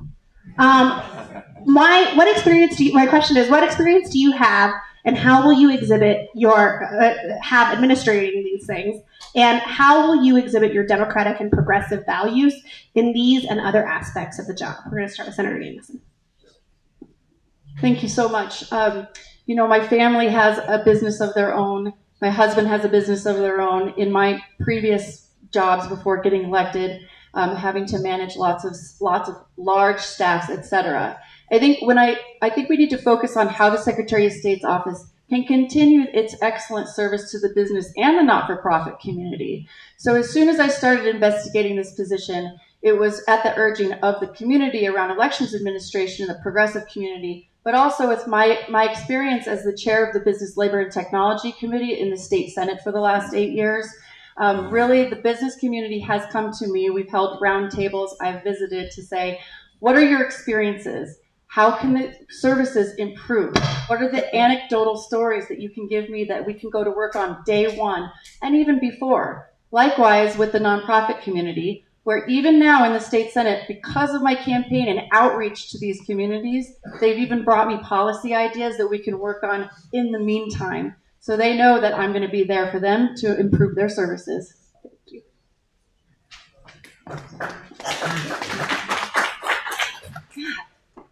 So I have been the CEO of a small business, and it was just the wrong size, to be honest with you, because I had about 50 employees and about a $4 million budget, which is not big enough to hire a bunch of support staff.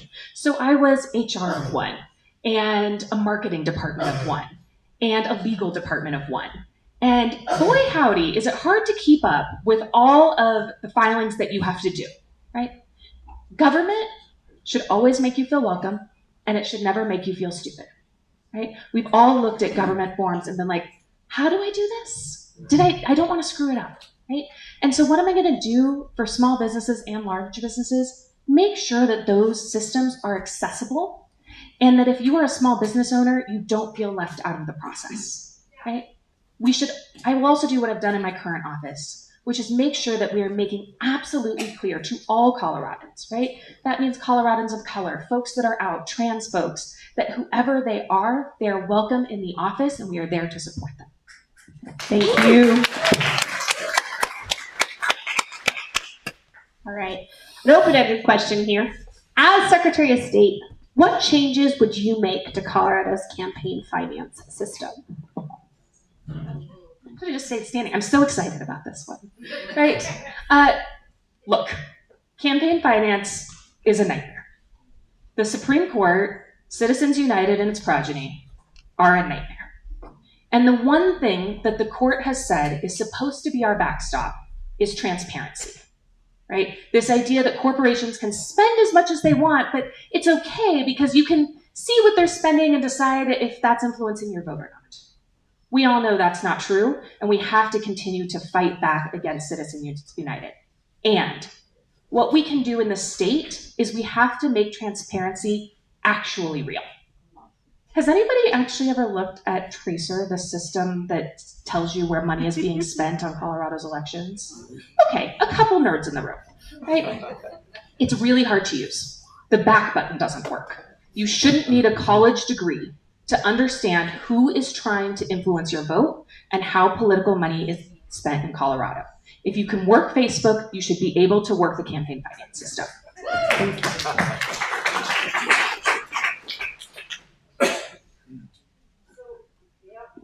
There we go.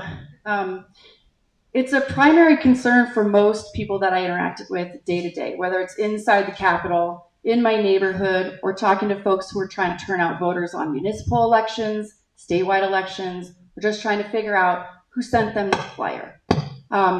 It needs to be more transparent. Voters need to understand simply who is trying to influence the election that I want to participate in, and what are their values, and how do I feel about that. So I am dedicated and committed to increasing the transparency and the ease of attaining that knowledge, whether it is the more high-profile races at the statewide level, federal candidacies, and those kinds of dark money entities that are trying to influence the big elections, or in your municipal races where you probably feel those effects more acutely on the day-to-day.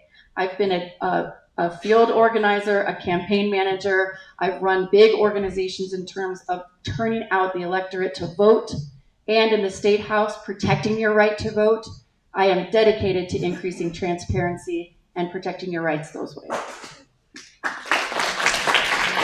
Thank you both. So I am personally very proud to have two badass women running for this position. And James said I was allowed to say the word badass, by the way. But unfortunately, due to the vitriol and misinformation spread by MAGA extremists, this job can be pretty scary. Our current, also badass, Secretary of State has seen many threats against her safety. How would you combat this misinformation and manage dissent from extremists to lower the temperatures and work to ensure safety in this job? We're going to start with Senator Jameson. Thank you. Sorry, guys. Thank you for the question. It's actually, again, one of the most important pieces of approaching this whole problem on the front end. It's going to take consistent and constant, trustworthy communication back to the electorate about what your rights really are. And so there again, you've got to have someone in this role who has already had the experience of standing up to power to protect your rights, whether it was regulating assisted living facilities for abuse and neglect, or the Worker Protection Act, or establishing the Office of Missing and Murdered Indigenous Relatives, or getting rid of Native mascots, or what have you. Child Sex Abuse Accountability Amendment, for example. Every single one of those policies, either Governor Polis or leadership in my own party opposed it. And so I had to fight every single day in a very public way to hold leaders in my own party accountable to get these things done. People across the state with our decades-long trusted relationships know that I am the one who will stand up and fight back.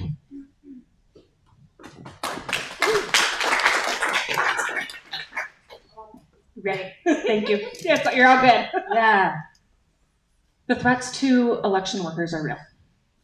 Even when I ran for clerk and recorder in Jeffco, I had to ask a friend, could I stay at your house for more than a month during the 2024 election if things got ugly? I had to park in special parking, right? And that is the very reason that I'm running for this office, is because we cannot back down and we have to continue to fight for our democracy, even in the face of threats. And so what do we do about disinformation?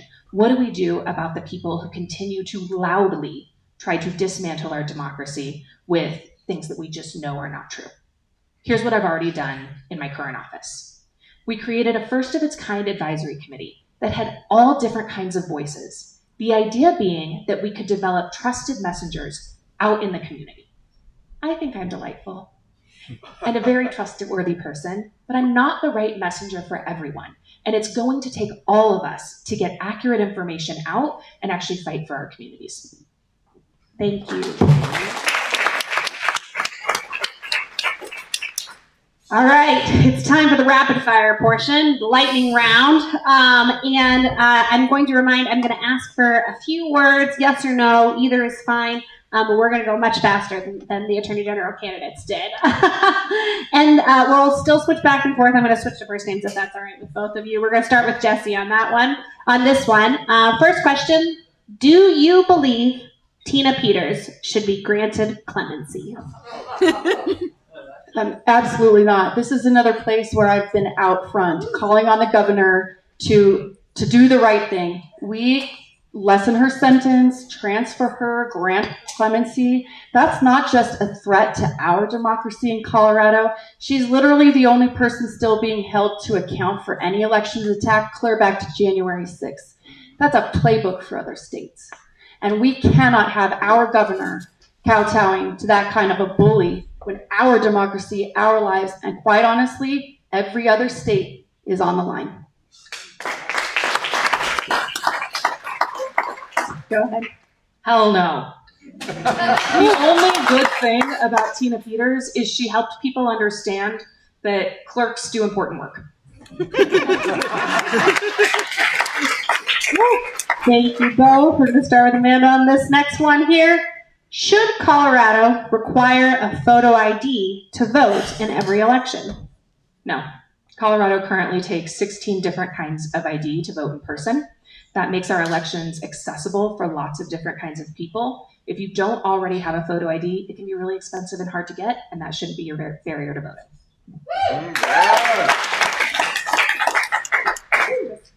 No, I think we've been fighting against poll taxes for generations, right? This is not an acceptable approach. I would never support anything remotely close to it, and I'm the one that's on the record of fighting against it for 12 years in the legislature. Absolutely not. All right, I'm going to try to have us keep it pretty short on this one because I know this one's a fiery issue. Should we continue to allow candidates ballot access through caucus and assembly, or should we switch to an all-petition access system? Jesse, you're first. I hear the groans in the room. This caucus was trying for a number of folks. I've been all over the state and here in Denver, in the metro area, the other. What I would say is that if it's the will of the people and the will of the party to shift gears, then when I'm Secretary of State, what my role will be is to enforce it the way that it should be done well, and make the rules accordingly. Now, you also know that this kind of a decision needs to go to the legislature, and again, we've taken this up. But I think that what everyone went through to participate, it's way too much to ask of someone. It really is. And so I had friends and family from, Weld County down to La Plata, and I was talking to them all day. So for those of you who stayed, thank you. It's an incredible thing. And I hope you stay again. I think our role is to do what you wish the way you want it to in a transparent and straightforward way and carry out your wishes. Getting your name on the ballot is the first step in democracy, right? Deciding who you want on the ballot is the first step in democracy. And that has to be accessible. I think what we're seeing right now is that it's not. Collecting signatures costs a whole lot of money. If I was going to collect signatures, hundreds of thousands of dollars, right? We also know that asking folks with disabilities, asking folks who are parents or work multiple jobs to give up 3 Saturdays is bonkers, especially when you're spending 5 hours or more doing it. We need to have multiple processes, and that might include caucus and assembly, where people can participate without spending boatloads of money, and we all know we can improve that process. Thank you. Quick show of hands. Raise your hand if you went to caucus. Yeah? Thank you all for participating. It's a really important process, and we're proud to have you there. All right, so another question that we got from Eventbrite. Thank you again to those folks who filled this out and submitted questions online. Do you support allowing incarcerated individuals voting rights? Amanda, you first. Hell yeah. I don't know if this will be a later question, but one of the proudest moments of my career was helping to pass a jail voting bill.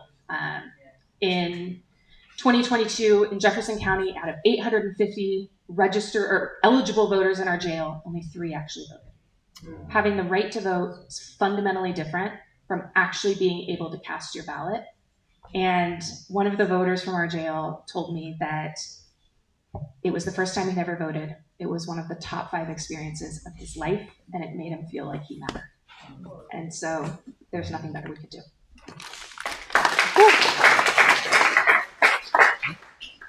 Yes, and I supported the legislation that increased that when I was in the Senate. So if you are an eligible elector, you have the right to vote. We need to break down barriers to get you from where you're at to the polls. And again, that's what I've been doing for 20 years. Thank you.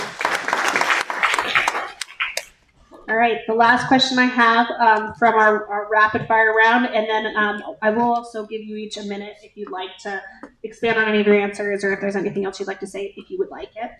But the last question I have is, do you support further reforms to our vacancy committees for open legislative seats and or for local elected officials? And actually, I think Jesse's first on this one.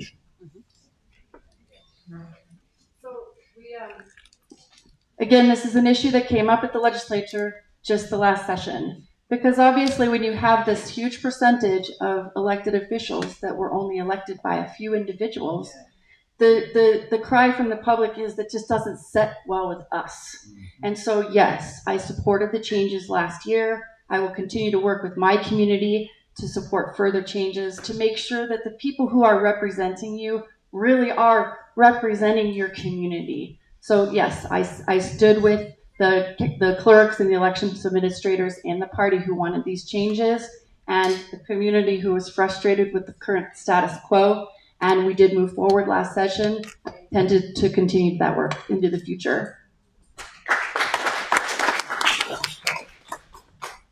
Democracy is about making sure that your voice is heard in the policies that impact your life.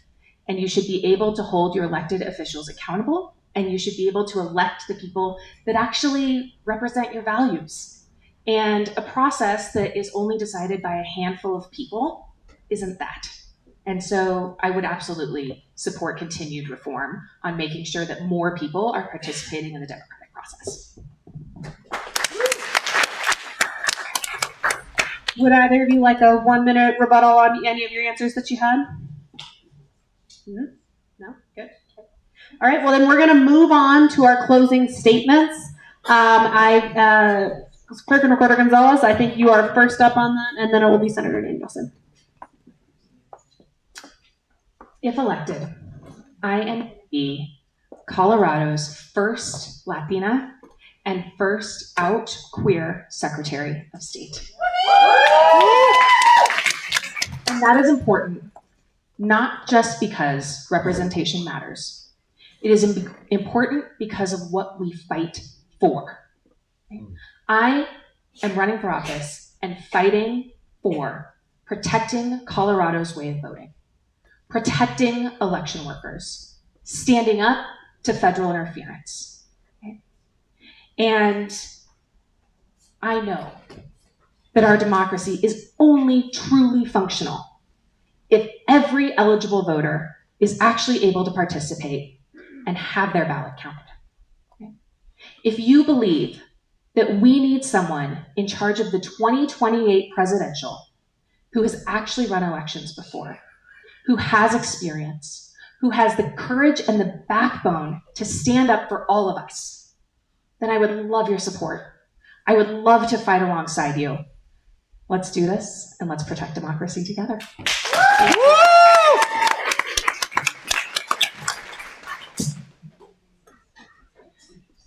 Thanks, folks. I'm really proud to stand up here with you tonight because there is a clear difference in this race. And there's a difference between talking about defending democracy and actually doing the work to protect it. Defending Colorado's election systems from Donald Trump will take the actual experience, preparation, the integrity, and the trust of the community across Colorado. Because of the work that I outlined before, I don't just know how to administer elections at the local level, I help the entire system. And you need someone with that experience to defend it. Your local leaders also trust me with this task. Because of everything that I've laid out, I've been endorsed by Joe Neguse, Jason Crow, Brittany Pedersen, President Coleman, Lorena Garcia, Emily Sirota, Jennifer Bacon, city councilors from Denver, and much more. The Southern Ute Indian Tribe as a council has never endorsed a candidate before, but they trust me with this task. And county clerks from across the state are standing with me because they trust the security of our statewide elections in my hands. I would love to earn your support too, and I thank you for your time tonight. Thanks to both of our incredible candidates. Let's give them one more big round of applause. All right, don't make Mark mad. 3 minutes. 3 minutes to switch sets.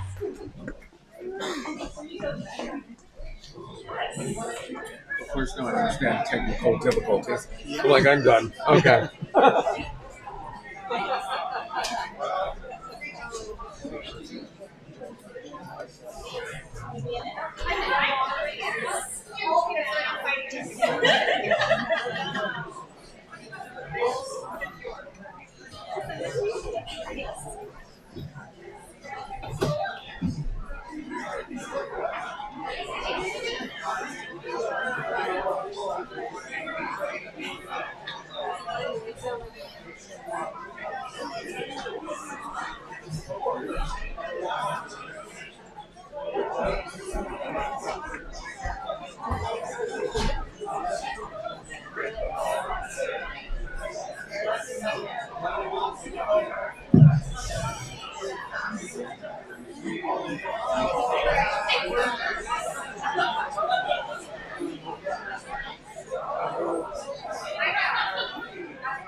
Hey folks, we're going to get started.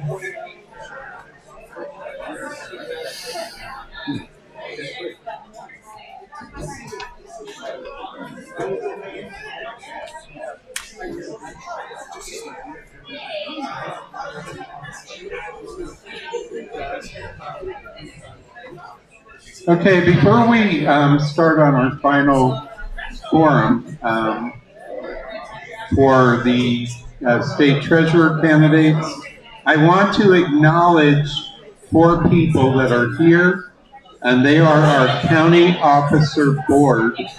James Reyes is our chair. Emily Parker, who has put in so much time, is our first vice chair. Matthew Logan is our second vice chair. And Beth Turner is in the back. She is our treasurer. So let's give a round of applause because they worked so hard. Woo! Thank you.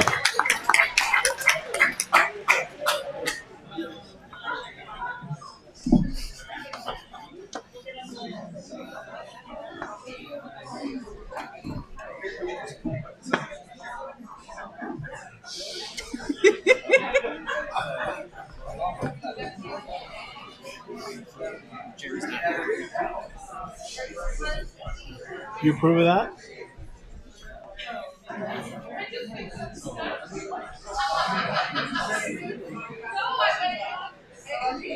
Well, never leaves Chester. He was there. Yeah. Nick is great. He's great. He's kind. I think because he was a party chair, he really appreciates the party chairs. He does. He's so nice. He always helps.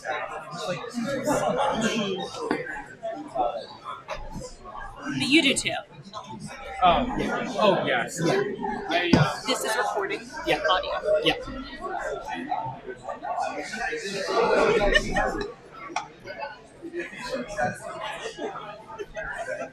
Just letting you know.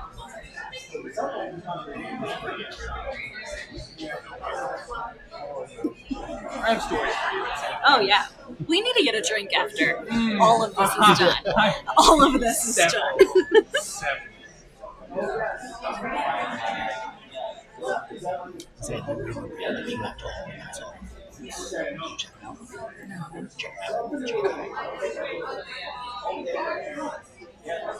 All right, Ryan.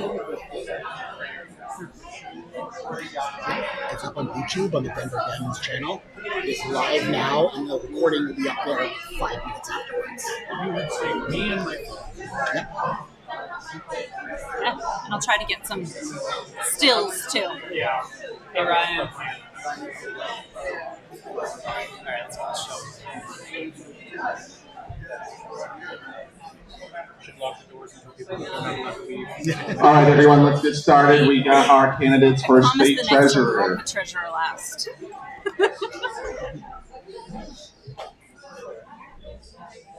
Thank you, everyone. So here's our final forum. Glad so many of y'all still here at 8:30 nearly. So yeah, we have 2 of our candidates here, and there's 4 candidates total. 2 of them couldn't make it, unfortunately. So I'm gonna go through the rules. So candidates have 2 minutes for an opening statement and 1 minute for a closing statement. Each candidate will be asked the same question and will have an equal amount of time to respond as specified to each question. There's a clock facing the candidates that will track the allotted time. No crosstalk will be allowed, and opening statement and long answer questions will be sequenced in reverse alphabetical order, although this is not as important now. We only have 2 candidates, and we're going to reverse that for the lightning round and closing statement. We're honored to host Senator Jeff Bridges and Representative Brianna Titone, and so give them a round of applause. So, opening statement, first 2 minutes for Representative Titone. Hello. Hello, everyone. I'm Brianna Titone, State Representative. This is my 8th and final year in office, and I got into office a little roundabout way. Someone asked me to run in 2018. This was a Republican district in Arvada. Nobody thought I could ever win, and I did because I chased after people's trust. Because I believe that trust is lacking in politics. And a lot of the people who I now represent in my district also believe that. And I said, the way to get people to vote for me in a 90% turnout district is to get them to vote for someone who they trust. And that's what I set out to do. And I'm the first openly trans person to ever win an office in Colorado. And I did that in that Republican district. So my service started as a volunteer firefighter when I was a teenager. Service runs deep in my core. I have always tried to serve my community in any aspect I could. I wanted to be an FBI special agent. I got too old when I turned 37, but I am a scientist. I have multiple degrees. I have studied science, and I will approach the office of the treasurer in the same way as I approach science, using reason and data and analytical skills. Working with the treasurer's office to find the best ways possible to get things done. As a legislator, I've passed some of the most impactful bills in the country, first in the nation bills, working on AI regulations, right to repair, and a lot of consumer protection aspects. These are the things that really affect real people. I think the treasurer's office has a lot of potential that we can gain by using the public dollars for public good. And as a public servant, I will definitely be working for the people and investing that money for the return that actually benefits them. And we can talk about some more of those issues when we get to, hopefully, those questions that we'll get to those points. And I'm out of time. Thank you very much.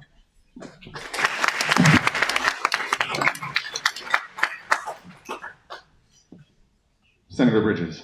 Colorado dollars for Colorado. That is why I am running. I got a woo for that. That's great. Colorado dollars for Colorado. That is why I am running for treasurer, to take the money that is managed by this office and invest it here in the state, in housing that people can actually afford, in clean energy that lowers bills and gets more days like last Friday than like today during our winters, and in infrastructure that attracts and keeps good paying jobs here in our state. So, wow, the whoops tonight are fantastic. So I'm State Senator Jeff Bridges. I grew up here in Colorado. In high school, I dated someone who lived like a block that way, so I've driven by this church many times. I've been on the budget committee now for the last 4 years. I've been in the legislature for 10. The budget committee writes the state's budget. Every check that is signed by the treasurer has to be approved first by the budget committee. So this is really about as close as you can get to doing the job of treasurer without being treasurer. I also have a master's degree in divinity. There's a laugh. Strange crowd tonight. So the way that works is that the budget is a moral document, and it puts in black and white, dollars and cents, exactly what we value and how much we value it. And the same is true for our investments, because where your treasure is, there your heart will be also. And right now our investments are in Washington. They're in Wall Street. They're in Freddie Mac and Fannie Mae. That is not helping the people of Colorado. The treasurer is the chief investment officer. As treasurer, I will invest in Colorado companies, creating Colorado jobs, not on Wall Street. Instead of Washington, I'll partner with cities and counties here in the state that are building that infrastructure we need. And instead of Freddie Mac and Fannie Mae and mortgage-backed securities, I will invest in housing here in the state for middle and low-income folks so that nurses, teachers, and firefighters can live in the communities that they serve. I've been endorsed by every labor union that has endorsed in this race, by 2 former treasurers. I can't win That without is you, tough. though. My phone number's on my website. Text me while I'm up here if you want.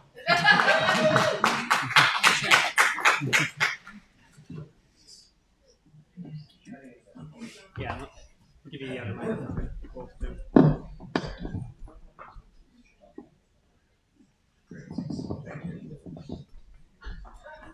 Thank you. All good. The Colorado State Treasurer serves as the state's chief financial manager, responsible for safeguarding and investing billions of dollars in public funds, managing state debt, and returning unclaimed property. Each of you brings a different resume of financial and life experiences to this role. Why does your experience make you a better fit for state treasurer than your opponents? Senator Bridges. Thank you. I mentioned this towards the end of my 2 minutes. The job that we do on the budget committee, the job I've done for the last 4 years, is navigating one of the most insane fiscal systems that exists in America. Whether that is the special authorities, it's just me. It's me. I block radio waves. I'm sorry about that. Whether that is the various different cash funds we have and the rules around those and how it is that funds can move in and out of those, enterprises in this state, and Tabor is sort of the sour cherry on top of the whole thing. So it is entirely and wholly unlike the experience you get in county government, in corporate America, or really in any other state in the entire country. The system we have in the Treasurer's office, you only learn through experience. I've had 4 years of that experience. I'm ready on day one. Representative Chung. Thank you. I talked a little bit about my past when I started off my spiel here, because I think that my past is actually really important, because I'm just a regular person with a regular job trying to put my real world experience to good use. I know what it's like to struggle. I know what my parents had to do to put food on the table and have their government jobs as tax collectors, believe it or not. But that is where my values come from, in that they were tax collectors for the government. They did that work. I learned a lot from them. And what I bring to the table as a scientist, as I said, is that problem-solving skill. In the legislature, I've done things that no one else has done. That is really important. But I think also the experience I bring from being an HOA president, the experience I bring from my nonprofit boards that I'm on, all of these things really point to working for working people. And that's what I've always done, because I've been a working person myself.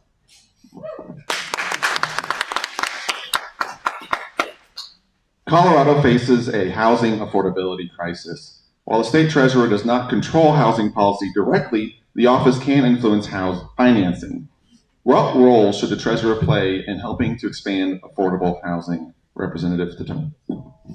Yes. Well, we did do a bill last year, and I'm sure Senator Bridges will talk about it because that was his bill, which was called the Build Act. And that will give the Treasurer's Office some more tools to put into investing in housing.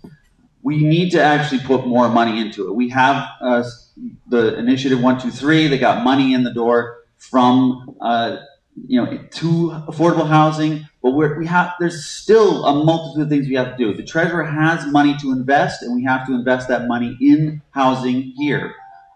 This is what the treasurer's office is capable of doing with the money that we have, and we have to use that money in the best way for the housing people need, which is the people who can't afford it. Affordable housing has to be subsidized with the LIHTC funding from CHAFA and all of the different programs that we have. The treasurer is one more part of that pie that we can put forward to get money into the hands of people who need it the most.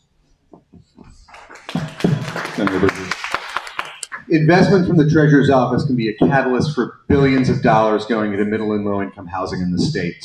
Mention the Build Authority. The Build Authority is really good for horizontal infrastructure that you need to put in place before you're building the housing. The vertical stuff comes after. CHAFA is one of the best people in the state doing this, the Colorado Housing Finance Authority, but there's local governments, there are local housing authorities that are doing this work. CHAFA is putting together $1 billion fund. I think the Treasurer's Office should be the #1 investor in that fund. Day one, I think I have asked questions for the people in the treasurer's office already. They say this is a responsible amount. Should I win the primary, I will spend the next 6 months after that figuring out what that amount is, but we can put $250 million in there easy day one. Easy, we can put $250 million into that $1 billion fund.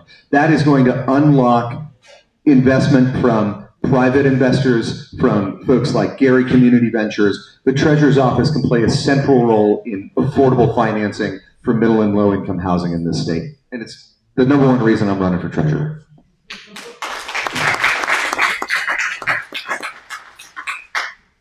The state budget currently faces a $1 billion shortfall. Economic conditions can change quickly, and as everyone knows, the world is very stable right now.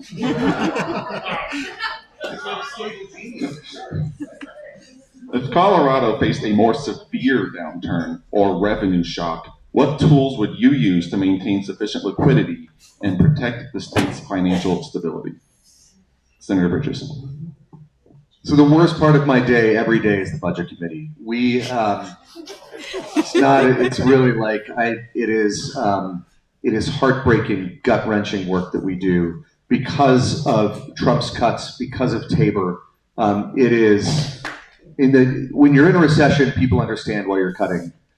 When you're in a pandemic, people understand why you're cutting. The economy's doing pretty well despite the insanity we have at the federal level, and yet we're cutting $1 billion again.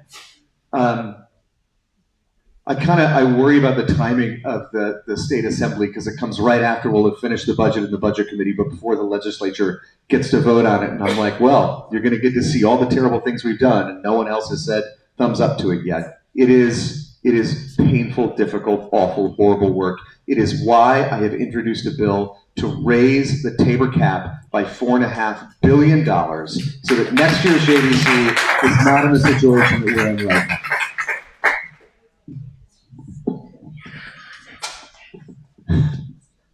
I think that the progressive tax that we have potentially on the ballot is going to be one of the biggest things we can do to get money in the door today. And it's fair because it actually makes more affordable for people who make less money, and it actually gets a little bit more money from the people who are making more money. This is an equitable thing that we should have been doing a long time ago, but now that we're in this crisis situation, this is where we have to be. Money in the door will help us get through the toughest times we have ahead. I think that we have a lot of trouble on the horizon with investments and what the markets are going to be doing. And I think that that's something we need to be looking at very closely. The AI bubble, I believe, could happen any day. What is going on here with all of the borrowing from all of these people on investments in AI? If we're investing in those things, we have to make sure we're getting away from those to be sure that we're not going to be part of that bubble and it's going to pop.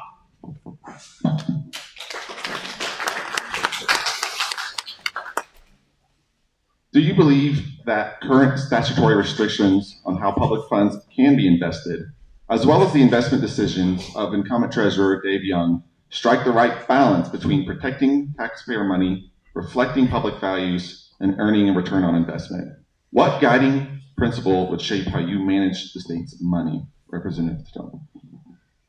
Well, I think that that's my upbringing and my humble beginnings really are what I have my guiding light of how I want to invest the money. I know how hard it is for every person to save their money and to buy that first home or to buy that car and to have that. And I understand that because I've been through all of that myself. So I know what responsibility it is to have that money. I think that Dave Young has done a pretty good job at this point, but I think what we need to do is work towards that public bank that we should get to. And I think we're going to need a good legislature to get us there. But I think in the meantime, what we can do is open up the borrowing that we can do and the investing and having money in credit unions is actually one of those things that we can do right away by giving municipalities and all the other special districts the ability to have competition for money and lending. And that's the first step, I think, with the public bank. Dave Young managed the office through COVID and did a great job of that. The challenges we face today are very different. The challenges we face today are an affordability crisis that means that living in this state is just out of reach for too many working families. It's why housing is top of my list. It's why using Colorado dollars for Coloradans, investing in the state, is top of my list. And I was checking my text, apologies, because I said text me, and I got this question about the public bank. What I love about the public bank is using Colorado dollars for Colorado. That's what they do in North Dakota. The challenge of the public bank is that there are constitutional restrictions that make it so you can't create a public bank inside government. Now, if it's an enterprise or a special purpose authority, there's potential there, but that is not the kind of public bank that we see in North Dakota. It's not what I hear from folks, but the goal of the public bank is to invest in the state. We can do that right now without creating that external structure. We can do everything that folks want to do with the public bank tomorrow. You just got to elect someone willing to do it.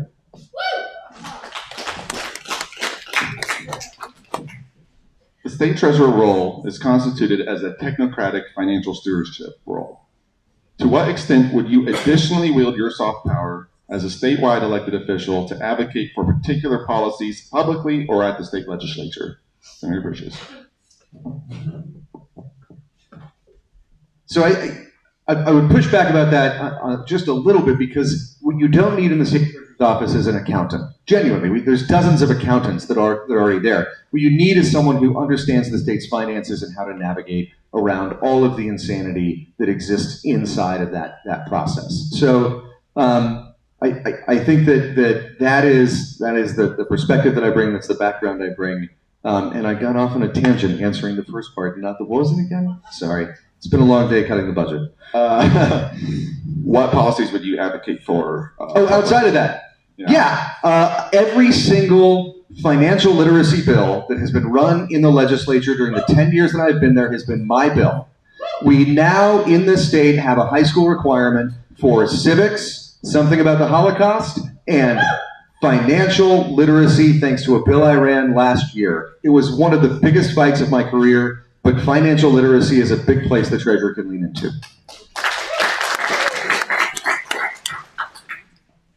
Donald Trump has made many of our professions not professional.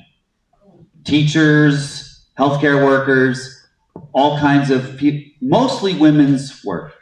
I'm the only woman in the race. This is a problem because they cannot get student loans that are subsidized by the government anymore because they're not professional. This is something that the state can do. Some other states have programs where they have student loan programs. I think we could do a high interest loan repayment program to swap out a high interest loan with a low interest rate. That is actually sort of like a public bank. That is an investment in the people and putting money in people's pockets now. And for all these professionals who want to work, and we need teachers, we need nurses, we need all of these professional people in our communities, in the rural communities.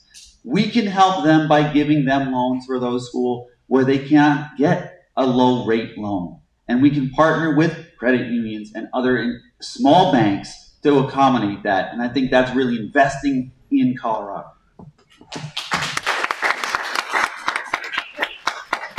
All right, now we're moving into a lightning round where we're going to have short answers, and we'll have 1 minute at the end for you to explain if you wanted to elaborate more. So I'm going to keep the same order because we only have 2 people now.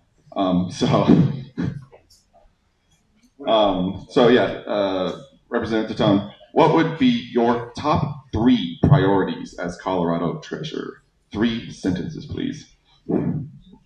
I want to get the unclaimed property back to Coloradans. I want to work on this student loan program for students, and I want to do more financial literacy by going around the state and working with local organizations, because we're doing it for kids, but we need to do it for adults. Adults need to do it more than anyone because they're the ones who have the finances. The kids grow up into it, but the people now need the help now.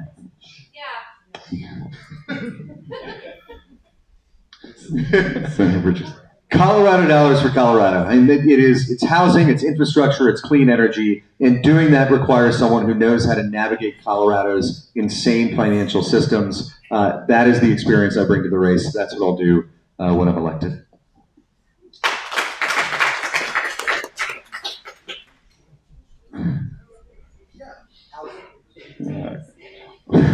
What is the biggest risk facing Colorado's investment portfolio today? 2 sentences. Trump.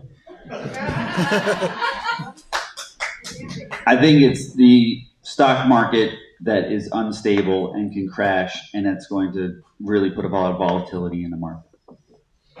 Do you plan to integrate artificial intelligence within the Treasury? Yes, no, and if yes, how? 2 sentences.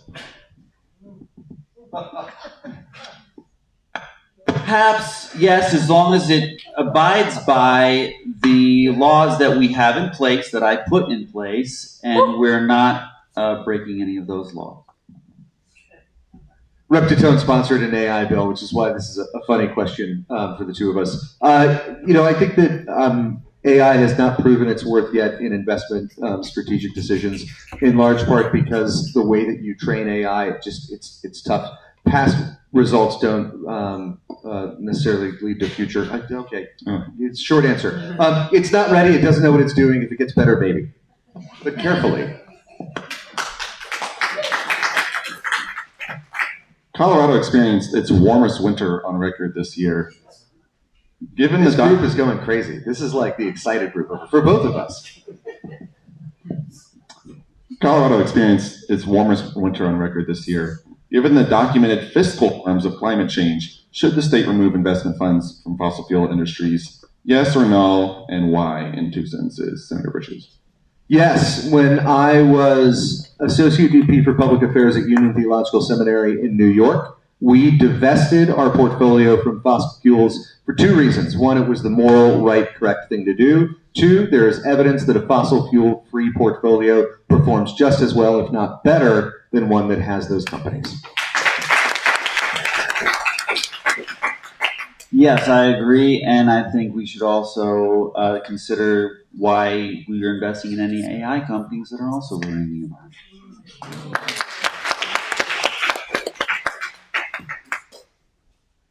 What is the single most important metric you would monitor when evaluating the performance of Colorado's Treasury investments? 1 sentence, please.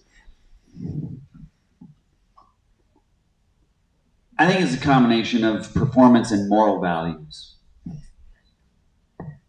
Housing affordability, because any dollars that we make in the Treasury pool go out as taper refunds, so the dollars aren't what matters, the impact on people's lives is what matters.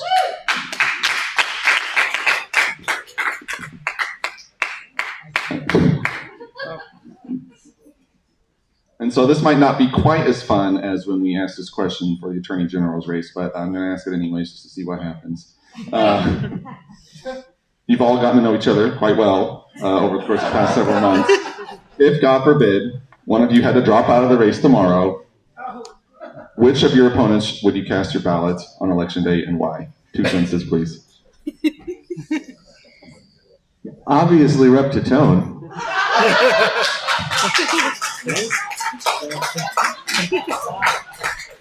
Because it takes a legislator, and the National Association of Treasurers, I'm stealing a talk from Brianna right now. The National Association of Treasurers says that you should have legislative experience in your treasurer's office. Yes, that is true. I've gotten to know John Mikas really, really well, and I think he's such a stand-up guy, and no offense, but I would support John. All right. Any more explanation for your lightning round answer? Where's John?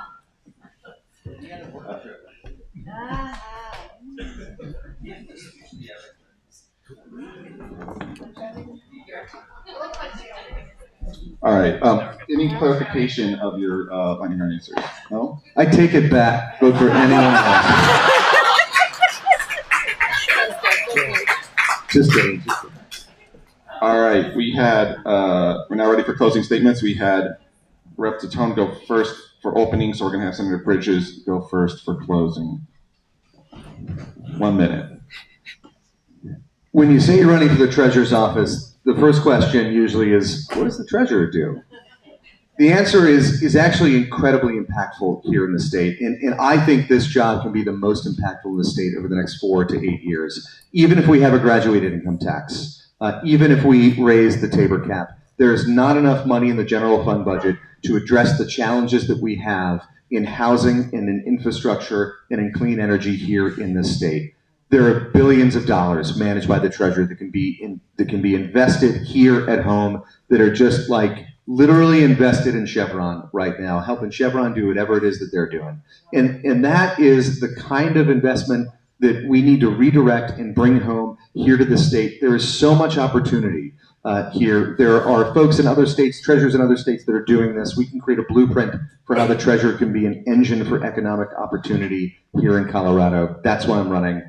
Would appreciate your vote. Thank you.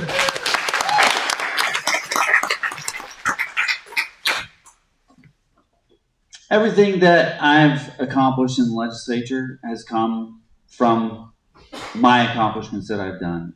When someone asked me to run, from the beginning and to the moment that I am standing in front of you now, was something that I had to earn and I had to do. I didn't have a whole group of people that were rooting for me and a lot of network of people that were behind me. I did it all on my own with my core group of volunteers.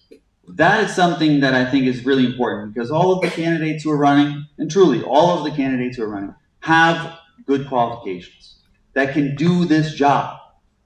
But the big difference is where they're coming from and what they're going to do with it. I really tell you about my past and where I come from, because being the only trans person in office right now is a really important aspect. And I could be the first openly trans person in any of these seats. And that is one thing about courage that I bring to this office that nobody else will. Courage is the most important thing in every elected office right now.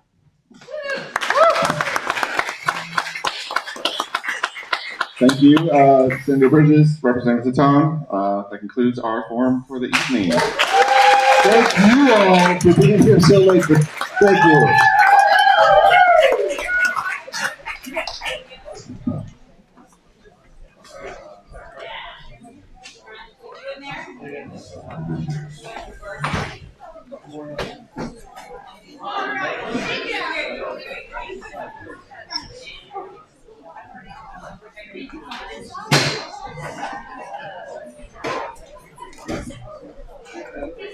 Stream? Yep, stop. Hold on. Yep, we're good. And